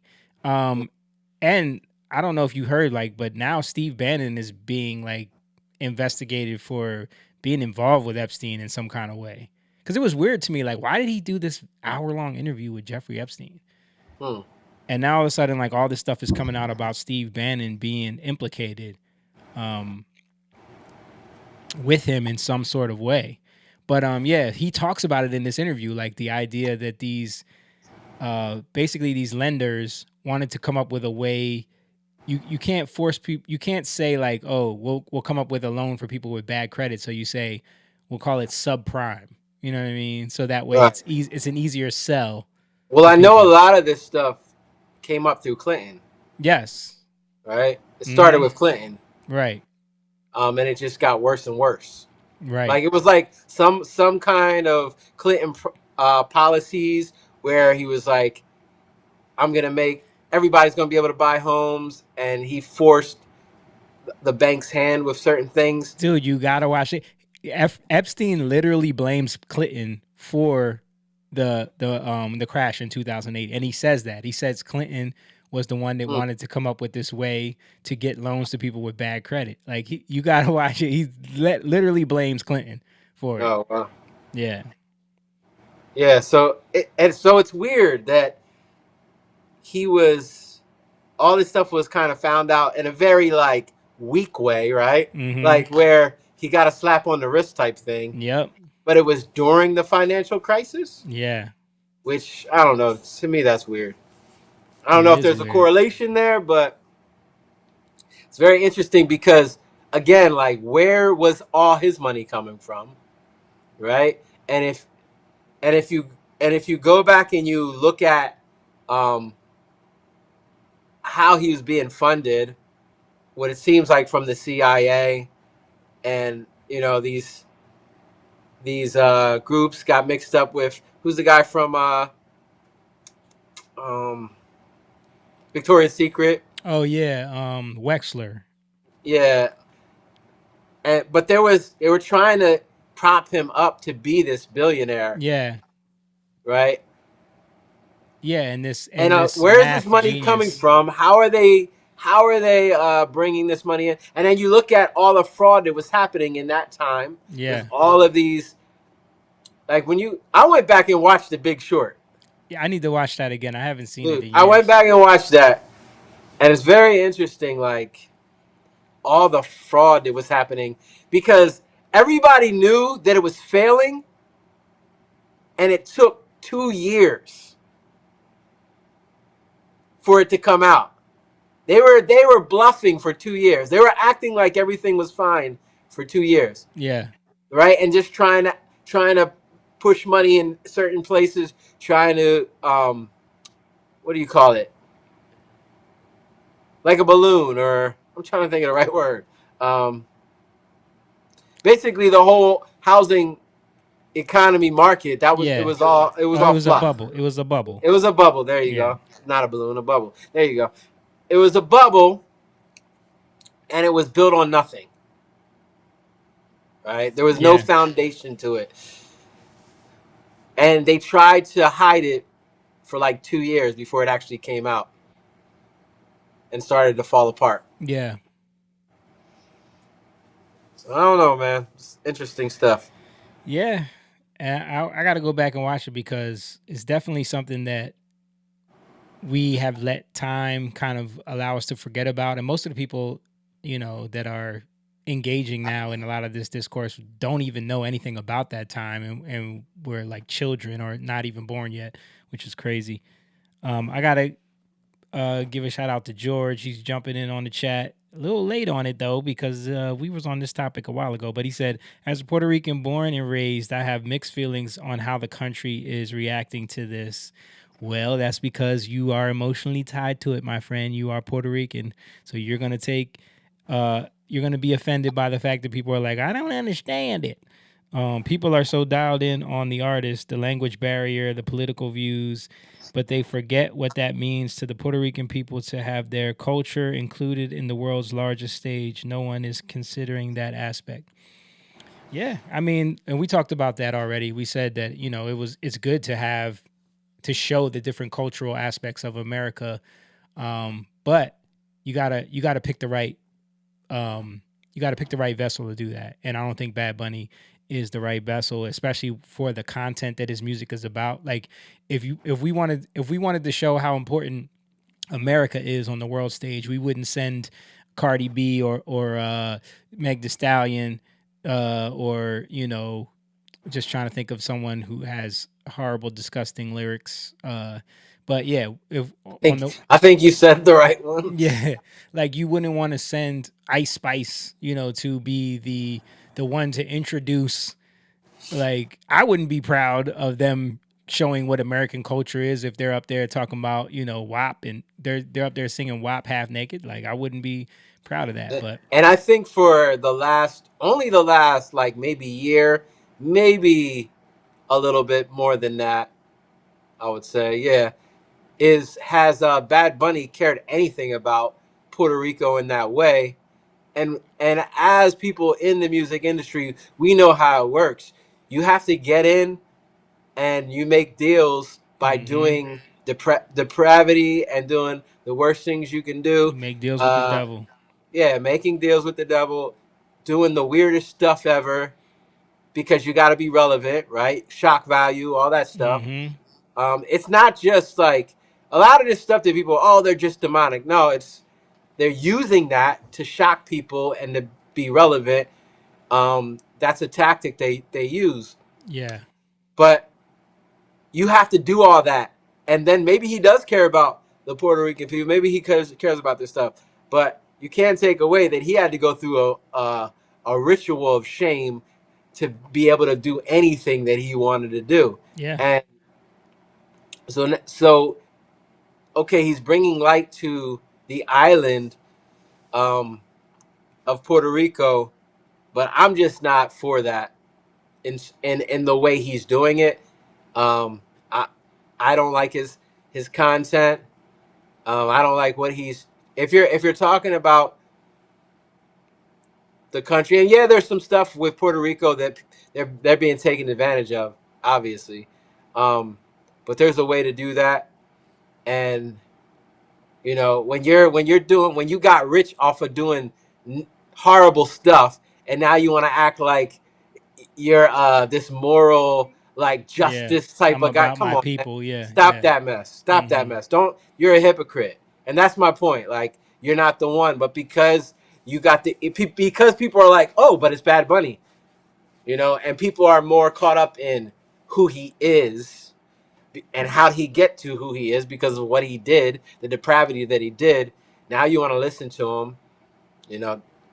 It just shows that if you're listening to him now, you can't see with just scales. Yeah. Yeah, he said, I get it, but it's a whole PR is feeling a lot of. He said, I get it, but a whole PR is feeling a lot of hate. He said, I'm out here defending we are Americans to people I thought who knew better. I mean, that's just ignorance. You know what I mean? If people are out here that think that they're using this as a way to attack Puerto Rico, and saying that that's a whole nother thing. Americans should be only Americans should be doing the Super Bowl. Like, yeah. No, I would say Puerto Ricans are Americans. Puerto Ricans are Americans, but yeah, there is something to be said about like doing the NFL openly choosing to do a show that's going to be 100% in Spanish is going to be divisive. Like, you have to understand that, because the I know there's no official language, which they're pushing for the official language to be English, but there is a main language that is spoken here. Yeah, and I think those are actually more superficial things. Yeah, So for me, it's like if somebody gets caught up on that, like I would say, yeah, you got a point, but that's not the that's not the issue compared to everything else. Like, right. speaking in Spanish and like the cultural stuff versus, and yeah, some of the cultural stuff can overlap, but versus your kids listen to depraved music. Yeah, Yeah, family listening to depraved music, not understanding that, growing up in that, then you're thinking, oh, it's okay, there's not wrong with that. Oh, there's not wrong with that. Uh, Everything that he's talking about, yeah. I don't again, know. I don't know if you saw where we were showing his lyrics. yeah. Where's the strength at? The strength is in the family, right? You make a weak family, you destroy communities, and so that's the thing that we're really like. This is what's happening, and this is what. No matter like who you put on the stage, for me, like whether it is Cardi B, or who's the other one, Meg The Meg The Stallion, you Stallion, know, Ice um, Spice. Who's a Sexy Red? If Sexy Red was, yeah, if Sexy Red got a chance to do the World Cup opening for in America, right? And she's doing my coochie's pink, my booty hole's brown in front of the world. That would be embarrassing to me, and I would say, I that's don't a like song. this. Yeah, that's her. Remember, that's I read the lyrics on her Yeah. before. Oh, okay. I don't remember. What's I it's I called Pound Town. I just put that. I Yeah, put a block up when you start talking about it's that stuff. called Pound Town, and she says my coochie's pink, my booty hole's brown. Yeah. I mean, again, it's horrible. Yeah, I'm not a fan of last year's. I thought that was bad. The whole divisiveness of Kendrick Lamar. yeah. Um so but I think for this it's a little different because again, it's you got a guy who is outright trying to be the talking piece for immigrants, illegal aliens, I'll say, not immigrants, you know, and and then he wants to do one of the most American things that people think are the most American thing, which is football, the Super Bowl and football. Well, You it know, is. It is in a sense where it's like even around the world they call it American football. We were just saying that, so it is yeah, a very American thing, and even we don't like it when we've talked about Megan Rapinoe and these other athletes in the WNBA and on the Olympic teams that are disrespectful towards this country that go on the world stage. yeah. This country The gives them, Olympic teams right now. yeah, A a lot of lot of people over them there. are disrespecting the country, and all of that needs to be called out. Yeah, Mom said, yes, he's Puerto Rican, but the point is those lyrics were disgusting and horrible, but most people that aren't Hispanic didn't understand what he was singing. Yeah, but at the end of the day, it still shouldn't be allowed on network TV. Like, even though it's in another language, it still shouldn't be allowed. That is vulgar. But I agree with you that you shouldn't have to be defending Puerto Rico to people because of Bad Bunny. That's crazy. But yeah, let me show you this, Jake, because you didn't hear about this. But apparently, Steve Bannon. It appears Steve Bannon and Epstein were plotting to remove the DOJ protections to bring criminal charges against Trump during his presidency. Newly released Epstein files reveal in 2018 text exchange where the idea of having the DOJ's Office of Legal Counsel withdraw its longstanding memo prohibiting the indictment of sitting presidents is discussed. Epstein compares it directly to how Bush era OLC memos on torture were later rescinded by Stephen Bradbury in 2009, stating to remove the prohibition on indicting a sitting president would be exactly the same as withdrawing the opinion on torture. Epstein jokes about Yo memos, referring to John Yo's infamous torture authorization. Epstein pushes further, noting Rosenstein can do the same, echoing how OLC opinions are executive power and war on terror were overridden. This brainstorming session happened post Bannon's White House exit after being ousted during his feud with Trump, suggesting an effort to strip away the immunity shield from President Trump amid the Mueller investigation. That's pretty wild. It's a text exchange between him and Epstein, where they are discussing how to remove Trump's protection. So yeah, people have been exposing a lot of what's been going on that we did not know was happening in the shadows. Listen, when I just wanted to see on Google, all I did was put Steve, and the first thing that popped up was Bannon. So, Yeah, people are researching him now. Yes. Yep. It's pretty wild, man. All right, so you gave me a couple other things. Oh, I just wanted to mention real quick. Did you hear about the investigation into Kurt Cobain? No. Apparently his death has been ruled a homicide now. Let me see. What? If I can, yes. After how many years? After all these years. Jeez. Let me see if I can find an article on it. And how would they find that out? That's what I want to know. Like, how are you deciding that now?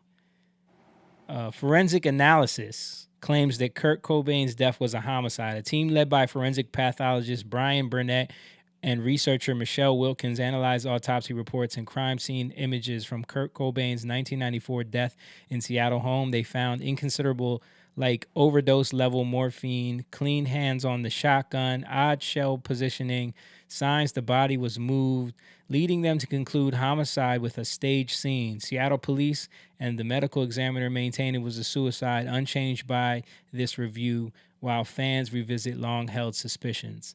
Yeah, I mean, I remember back in the day, people were suggesting that Courtney Love had something to do with this. Like she was a handler sent there to, you know what I mean? Yeah. And you know, Yeah, she I was do remember that. was very much addicted to drugs, and her family has weird ties to military, I believe. So yeah, it's interesting, man. Yeah, apparently they did a forensic audit of the crime scene and the images and everything. I mean, just more evidence that the narrative that they always give us is not, there's always something deeper. And who knows why they take out these celebrities when they Wasn't do. he one of the He's in the ones 27 Club. Yeah. Yeah. How do you know what I'm about to say? Like, bro, because we brothers, man. We be on the wavelength, the same wavelength our whole lives. Yeah, he's in the 27 Club. Kurt Cobain's death was a homicide. Shocking new forensic investigation questions suicide ruling. Yeah, but I heard about this today. I was like, what? The Remington model 1120 gauge shotgun found at the scene, held by Detective Mike, was investigated. His death. Burnett was decades experience. Blah blah blah blah blah. Placement of Cobain's hands on the lack of blood splatter raised further questions. The scientists determined that if Cobain's left hand was closest to his mouth, it should have been covered in blood. That makes sense. The area where Cobain's hand is also clean of blood, suggesting his hand should have been covered. Cobain's body was found in the terrarium above a two-car garage connected to his home in Seattle. Scientists noted how organized Cobain's heroin kit was found with syringes capped.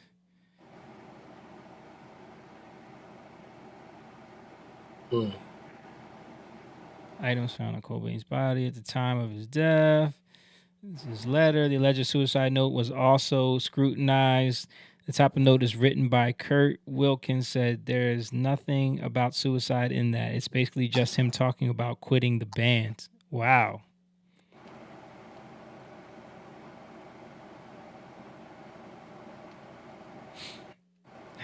It's crazy, man.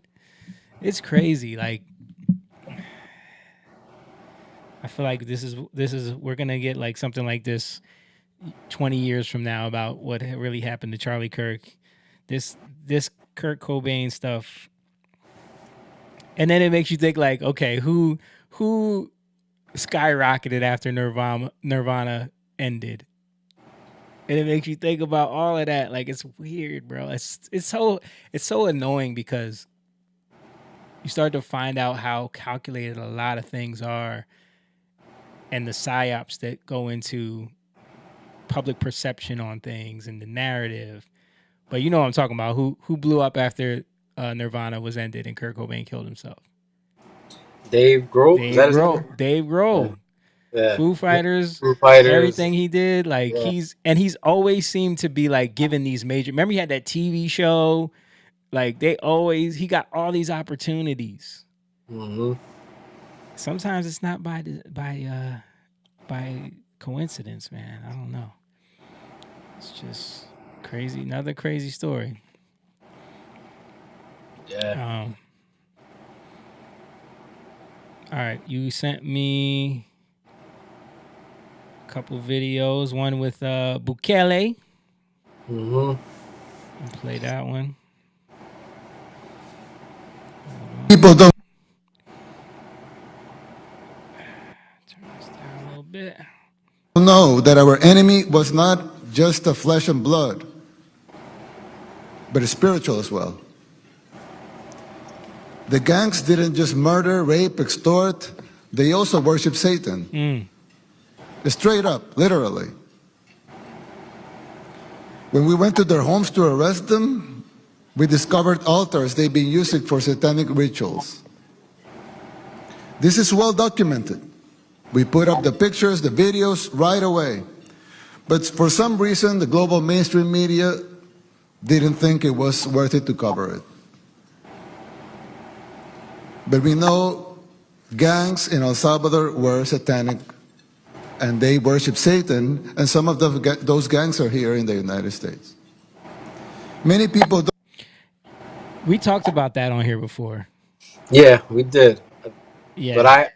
But he actually said it, and it was good to hear him say it. Like, yeah. Because we talked about it based off of like reports from other people. Mm-hmm.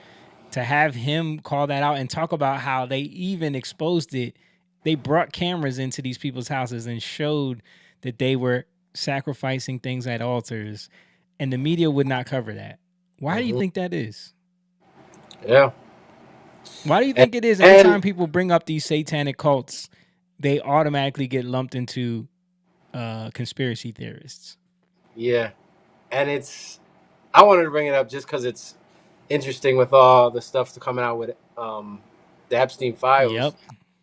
And a lot of this stuff has been going on. Mm-hmm. There was in the 80s, I'm trying to think what it was called. The satanic, it was called the satanic craze or something like that. Satanic panic. Thank you. Satanic panic. Yep. Which they tried, and why was it called that? Because it was a spell. They wanted to make it like, oh, there's nothing to see here again. Right. But in the 80s, there was a lot of stuff coming out with, satanic groups that were coming up and sacrifices, human stuff. And there was also, and yeah, some of it is fake. But there was also Dungeons and Dragons, which we never got into. Yeah. Ouija boards. A lot. That's when you started playing records backwards. Yeah. And realizing there were messages. Remember that movie, The Gate? Oh my gosh, I hate that movie. That movie traumatized me as a kid, bro. I hate that movie. We didn't know what we were watching, but yeah, it was that idea of playing records backwards, and the kid was like into witchcraft or whatever, and opened up a portal. Yeah, which was like a hole to hell, right? Yeah, a little different. That scene where the girl's getting out of bed and that hand comes out and grabs her, that traumatized me for years, bro. Yeah. The worst part for me in that movie was when his parents came, but it wasn't really his parents. His parents. You You think it's think his that he's parents, and then safe. You're like, yeah, oh, they're safe. Yeah, that was yeah, yo. that was You a ever hard you ever go back and watch the movie? It's terrible. no. It's like all stop motion, like terrible stop motion Oh yeah, with yeah, with yeah. I do the remember that. demons. Yeah. Yeah. But no, I don't. I wouldn't want to watch that, and I would not want to have my kids watch anything like. No. Mm-mm. But bringing that all up was like they tried to kind of suppress like and make it like, oh, it's just scary stuff. It's just, don't you want to be scared? Yeah. There's nothing to it. So there's this whole, again, this is a desire to darkness. In the 90s, people started getting into, that's when the goth craze Yeah. started happening. Goth. You Yeah. know, Goth. grunge that turned Grunge. into goth. Well, talking about Nirvana, Yeah, grunge was right. the That was kind of the beginning of it, right? right. That was the decline of rock. That was the rebellion against like the Kiss and the hair metal and the like Right, very glam rock kind of right, aesthetic. Yeah. yeah. And then, yeah, so then it went into the grunge. Didn't you share something about the whole rap? About how hip hop is following that same trend. Yeah. Yeah, right, Yeah. right, right. Like that was very interesting when I saw that, how like it's going through those same phases. Mm-hmm. Yeah. And I think that is the thing with, this is the stuff we gotta realize, man. That's the thing with corruption, like, Yeah. or things that are brought into this world. Everything gets corrupted. Mm-hmm. And when it gets corrupted, I'm not saying like it becomes corrupt, like we're corrupt, like, oh, we do bad things, which is part of it. But what I'm saying is it gets corrupted in terms of it starts to decay. Yeah. It starts to die, Yeah. right? Mm-hmm. And that's the issue with everything that goes on in this world. So the only thing we can do is to continue to seek the Lord. Because even like Revelation, if you look at denominations, you hold on to doctrines, and you have a doctrine, but it's never really been fleshed out completely. So now you hold to this thing that kind of makes sense, but you don't have the whole thing, but you hold on to it so much that it becomes corrupted because you stop right there, right? Yeah. And then you hold to it like, no, it's about this. And then that's your thing. No, it's about baptism. So we're the Baptist, Yeah. and Yeah. whatever. I'm not calling out all Baptists. I'm just Right.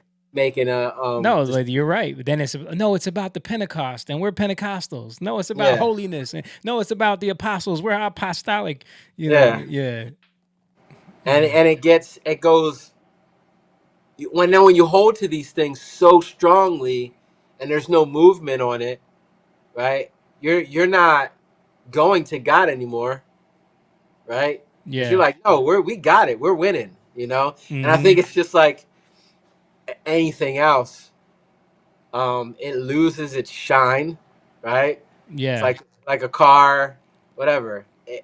Eventually, that car is not going. You're gonna have to, after like a few years, you got to change tires. You Yep. got to change brakes. You're gonna have to change the oil. Make sure you maintain it. Like, these things corrupt. They corrode, right? You got to Yep. deal with it. And that's something that's hard for a lot of people. Right. It's hard when you hold on to something because your heart loves it. Like Yeah. you have a memory there. It like kind of connects to your childhood or connects to, it becomes more sentimental. Yeah.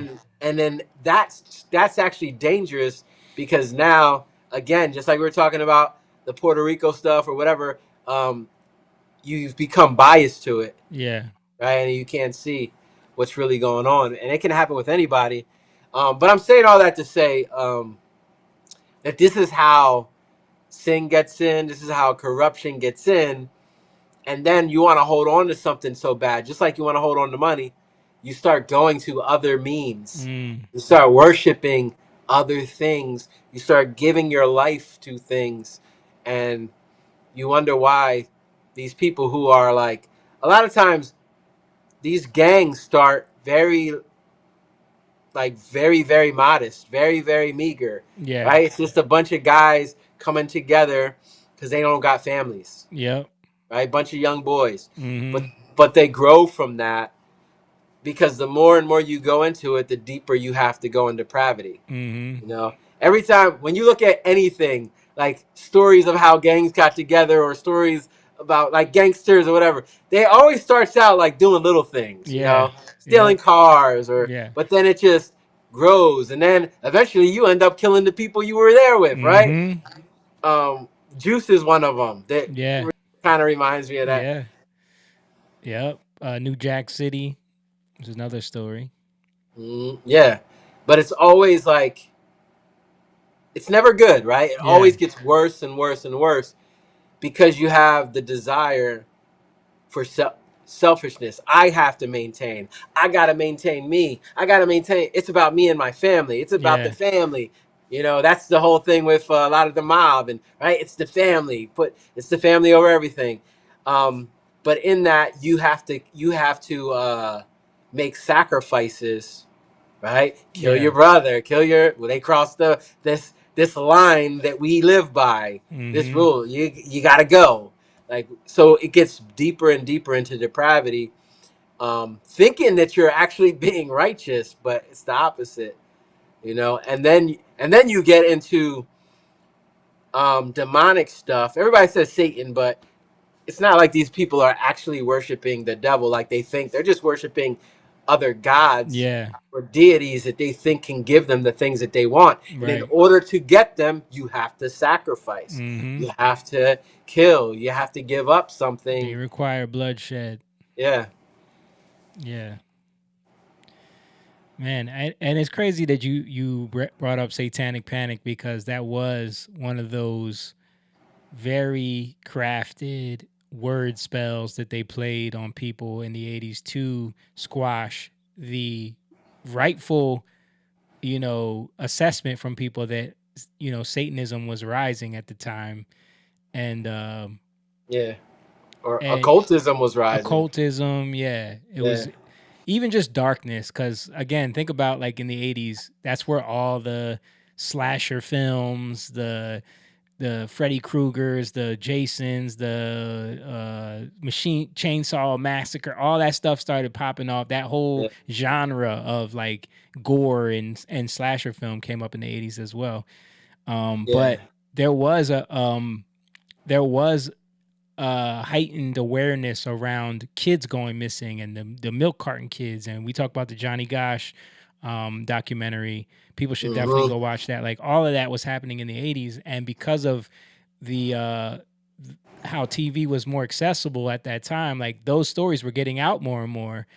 Yeah. So they had to distract from it, and make it seem like, oh, this is just a craze. And the crazy thing is, I remember now recently people bringing that phrase back up. Even a lot of Christian influencers on YouTube and stuff, like with the Lil Nas X campaign where he was doing the shoes with the pentagram and his music videos, and like all these artists that were dabbling in Satanism imagery and occult imagery, people were using that Satanic Panic phrase again as a way to make people feel stupid for not liking this, or just even speaking out about it, saying like, yo, this is wrong. You know what I mean? Yeah. Like, even just saying that this is wrong is Satanic Panic, Yeah, so that's interesting, man. All right, let's play this next clip. I don't even know what it is. It's a woman talking. This one right here. You know what this is about before I play it? Oh, yeah, it's pretty simple. Okay. Not a big deal. That I need to leave my village where we grow our own food, where we build our own homes, where we watch each other's children, where we help each other in times of need, so I can go to the big city, so I can get an education, so I can get a job, so I can earn money, so I can pay for a home, so I can pay for food, so I can pay for childcare, so I can pay for domestic care, so that I have more time to spend at work, so I can earn more money, so I can pay for a home, so I can pay for food, so I can pay for childcare, so I can pay for domestic care, so that I have more time to spend at work, so I can earn more money, so I can pay for... When I had all those things to begin with in the village?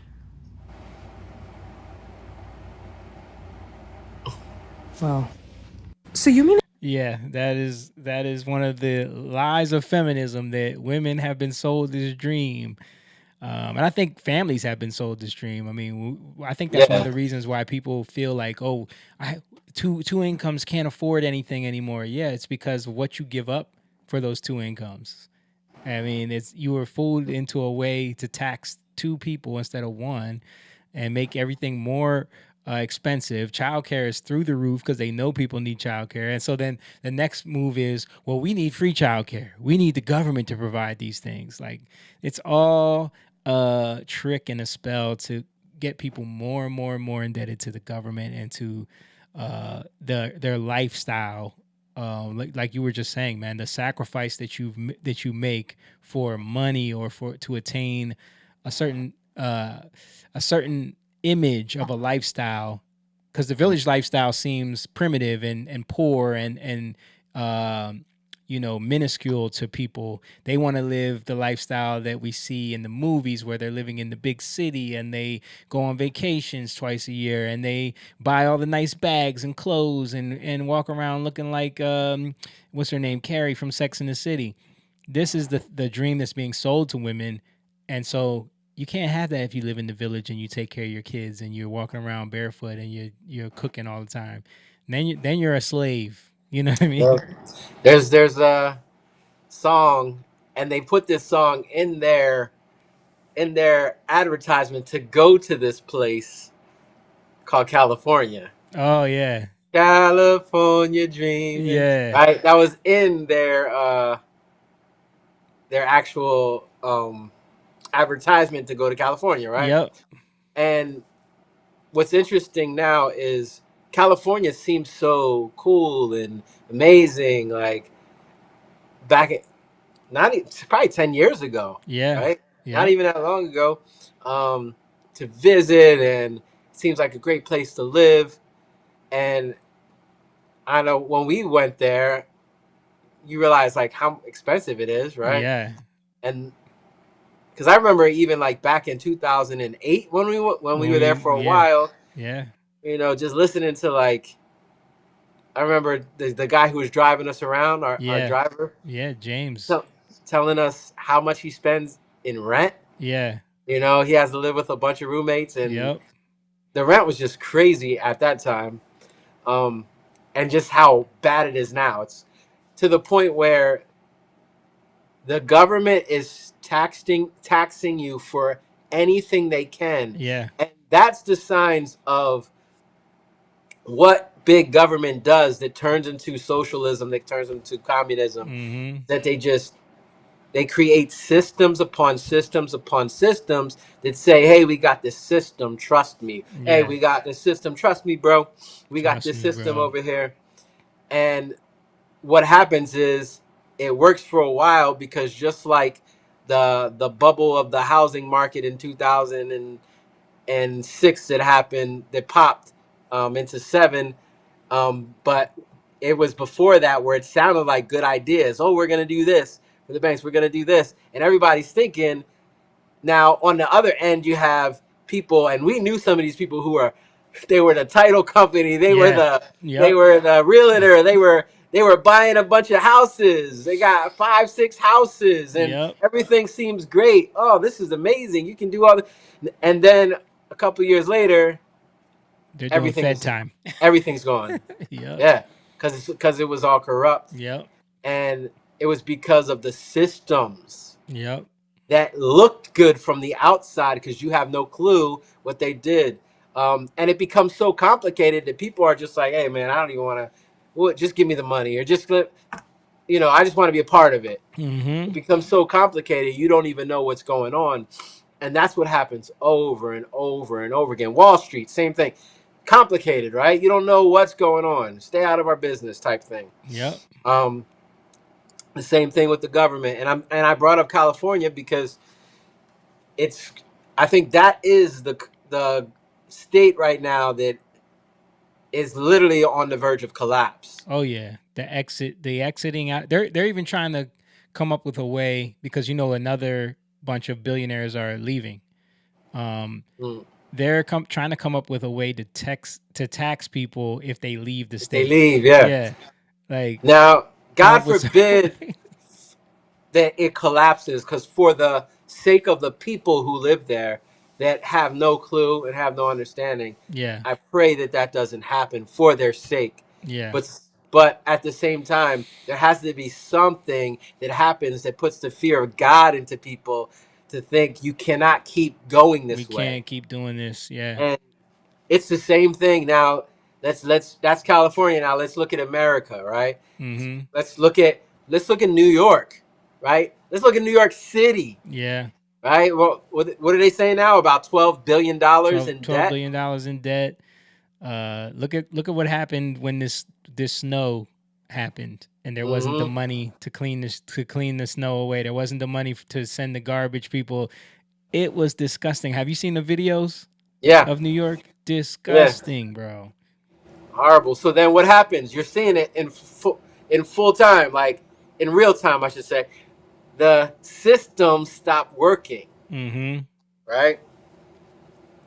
So we can't trust so much in the systems, and we have to take back the things that we've given up to the systems. Yeah. Right? We've given up our responsibility a lot of Mm-hmm. times to systems that actually don't work, and then by the time we figure it out, sometimes it's too late. That's why I wanted to bring that up, because You know, I was thinking about the song you even mentioned, "California Dreaming." Who was that? Was that the Mamas and Papas? I think so. Yeah. Mamas and Papas were a part of the Laurel Canyon Mm-hmm. folk, the people that were basically invented by the deep state to usher in the hippie culture and the Mm-hmm. counterculture. Yep, you're right. The Mamas Atheist. and Papas. Yeah, they were one of the first bands, I think, in Laurel Canyon to really blow up, and they were all about the hippie culture and bringing in that counterculture vibe and you know, I believe it was a CIA operation. I mean, all those bands were tied to military.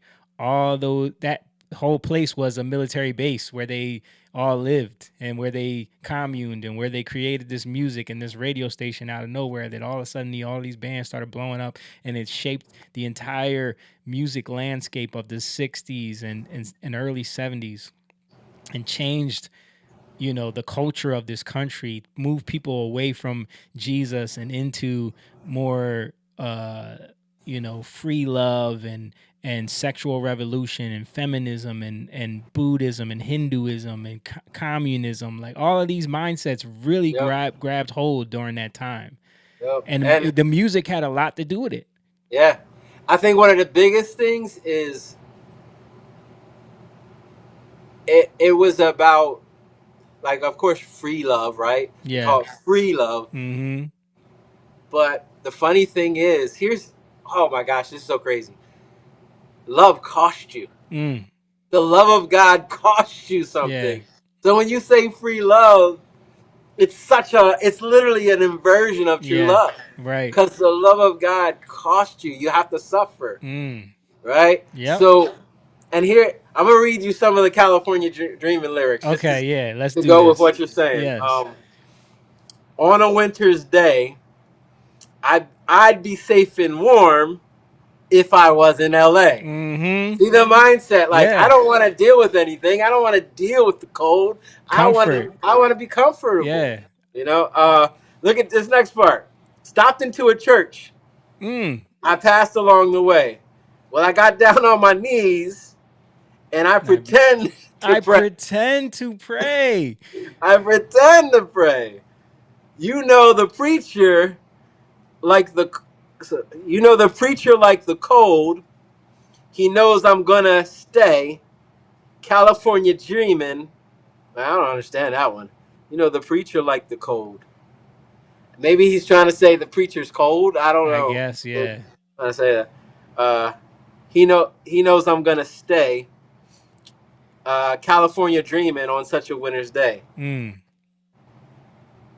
So it's the whole, and that's really like all the song, because the first part is all the leaves are brown. Yeah. Sky And is the sky gray. is gray. I've been for a walk on a winter's day. If I didn't tell her, I could leave today. California dreaming on such a winter's day. Mm. So this is the whole. That's basically the whole song, but it's all about It's your about state of leave. mind. It's Right? and think about that first verse. There's something in there about leaving your life behind Yeah. in search of this comfort and this like utopian vibe. Clearly, Yep. there's a responsibility that you want to escape from, because he said, "If I didn't tell her, what's the next line?" Well, this is the last verse. Sorry. Okay, If I didn't tell her, I could leave I could today. leave today. So it's about escaping that responsibility Hmm. and just disappearing and going to Cal. You could do that back then. And how You know? many movies have you seen, like, especially from like the 60s and the 50s, Yeah, where people are leaving from wherever they are yeah, in the country and wanting to come to California? How many yep, movies have you seen like that, where that's bro. the It's either California dream? California or New York. You always see those two dichotomies where people are Yeah. leaving their small town in search of a better life, and where they want to go is either California or New York. And it definitely was a spell and a psyop, especially on women, especially on Hmm. women, but even on like men that are in search of the glitz and the glam life, and you know, either attracted to money or women or both, or drugs or whatever, just something in that culture. And like you said, I felt it when we stayed there. We lived there for about 4 months, Hmm. and I felt it. Like, it was heavy there. Like, it seemed like everybody was there in search of something, Yep. especially in LA, especially in like Burbank where we stayed, and being in We Hollywood were we culture. were right next to the studios, Yes. right? Mm-hmm. Warner Brothers Studios. What was the other? CBS. Yeah, we were literally right next to them. Mm-hmm. So, especially Warner Brothers Studios. Yeah. So I think it was like down the mountain from where we Mm-hmm. were at. Yeah. But yeah. Jeff just said California, Hotel California. Yeah, the Eagles. Yeah, which both of those groups are connected. Yeah. There's another Laurel Canyon group, the Yeah, Eagles. yeah. And again, tied to military families. Hmm. Yeah, these people all come from the same ilk. The Doors, Jim Morrison, even Charles Manson spent time there, and he Hmm. was heavily influenced by what's his name from the Beatles. I mean, not the Beatles, the Beach Boys. Yeah. Brian Williams. Hmm. Yeah, and yeah, like that whole culture there, definitely shaped a lot of what we came to know as the counterculture movement. I mean, it was crazy. Is a lot of these people ended up being college professors that have now infected the minds of people in universities. Yeah. And yeah, it's so crazy. I just thought about that, man. Like, free love is the inversion of the love of God. It's gonna cost you. You Yep. know, you you have to suffer. And if you think about it, like, there's nothing greater than suffering for your family. Nothing. What's There's the greatest nothing. love? There's no greater love. You lay your life down for your friends. Right. Right? That is not free love. No. Stop. Total opposite. Hold on, let me get my charger cord. I can hear you though. But again, so our flesh, ourselves, our old selves, we don't want to suffer. We wanna we want that free love. We wanna indulge. We want to be We safe and warm on a winter's day. Yeah, we want luxury, right? That's Yep. what we want, that type of luxury. Yep. We want a lot of people want Jeffrey Epstein's island minus the other stuff on it, Yeah. minus the demonic stuff. But a lot of people would love to have an island where they could. What do they always call it? Be They away call from it everything. paradise. Mm-hmm. But where's the true paradise? Yep. You know, with the Father. Heaven. But people are chasing paradise on earth constantly. Yeah. All right, I got this one more video that you gave me. We'll play this one. Okay. Let me see. Yeah, Papa Jeff was talking about Hotel California, how that one line says, you're welcome to come, but you can never leave. I always thought about that too. Such a trap. Yeah. So welcoming. Yep. But you can't leave though. Yep. What you doing? Sounds like Hollywood, you know? Like, look at all the artists that decide they don't want to do it anymore. What happens to them? You know? Yeah.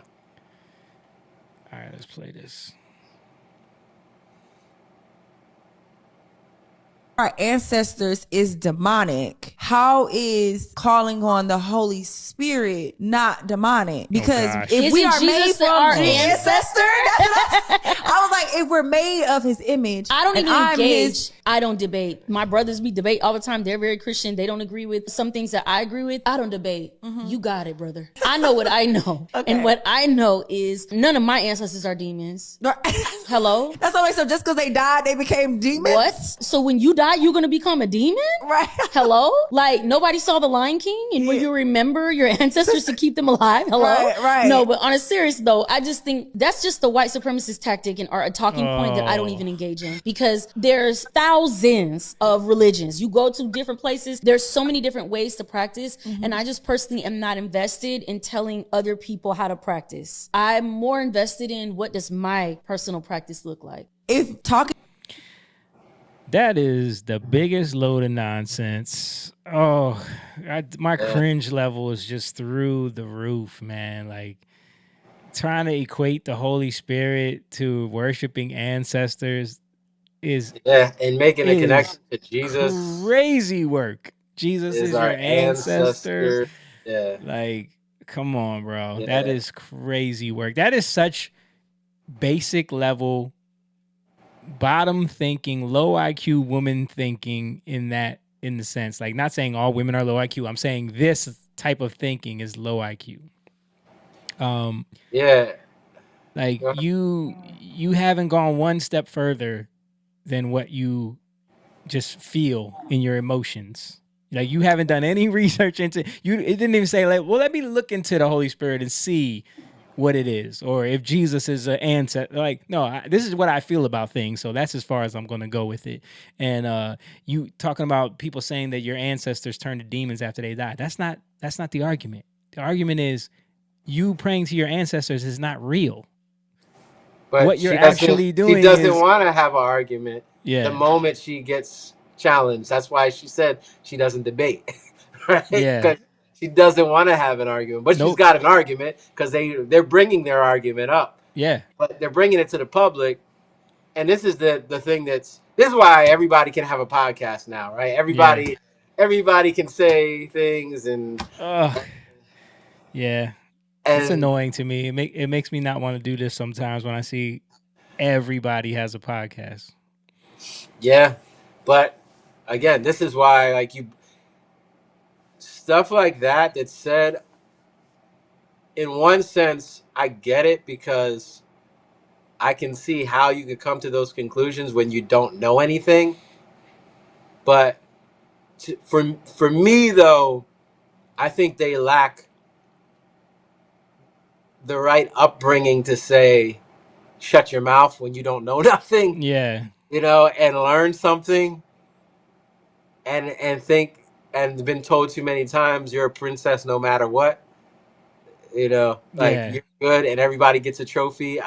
It's one of those things you're where a princess like, no matter what, everybody gets a trophy. Yeah, like because now you think you always have something to say. Mm-hmm. But when you're totally ignorant about something, you need to stay quiet and listen. You know. Yep.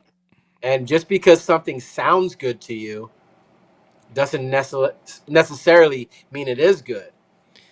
But that's like when you're the type of person that if if you're challenged in this state, this terribly deductive statement that you've made about everything. If anyone that challenged you that, you're like, nope, I don't want to debate.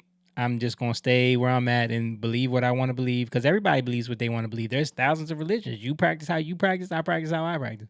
There is no desire to have any real truth, objective truth in your way, in your mentality at all. It's just about being comfortable where you are. And that is dangerous. Sounds like free love to me. Free love for sure. Right? You don't have see, and Jamie, the funny thing is, these things only work when you have a society that will allow you to have your own speech, to have your own thoughts, and won't condemn you for it. Yeah. Until it doesn't anymore. Right. You know what I mean? Like, that's the only way it works. So if you continue in that direction that they are going, and there's not people around that are gonna deal with that, then what happens is you won't be around anymore. And your family won't be around anymore. And and that's where, like, so I can understand, like, there's no honor. What I see from that is, in that speaking, nobody has taught them honor. Nobody has taught them honor your mother and your father. Honor, respect, appreciation, gratitude for those who have come before you. Because you don't care about any of that. You just think you're right no matter what. You don't see the systems people have put in place that actually work for you, what you're raised in, whatever. You don't see any of it because you think, that's why I said the princess thing and everybody gets a trophy, because when you do that, you just make people believe that they deserve these things versus, no, somebody has sacrificed for you. Yeah. Yeah, man. That was wild. That just blew me, bro. Like, as soon as she started, I had to send it because I'm like, this is too crazy. Yeah. Like, blew my mind that somebody would even say that. The Holy Spirit is your ancestor. Jesus is your ancestor. And then it's white supremacy. Oh, man. Like, these people have no idea that, like, Christianity was in Africa before the Europeans had it. Like, so amazingly interesting. Yeah. All right, man. Well, that was a good episode. Appreciate everybody for watching. Make sure you guys hit that like button, share this video with everyone you know. Help the algorithm, help us to help you so we can continue to grow this community. Don't forget, if you want to support this conversation and help us continue to grow, head on over to our Patreon, sign up, become a member. Link is in the description. Also, we got merch available on our merch store, and there's a Cash App link if you want to just donate to the cause. We appreciate everybody who supports us and everybody who watches us. We love you guys. God bless you. Appreciate you, Jake. I'll see you tomorrow at rehearsal, man. See everybody next time. Peace. All right.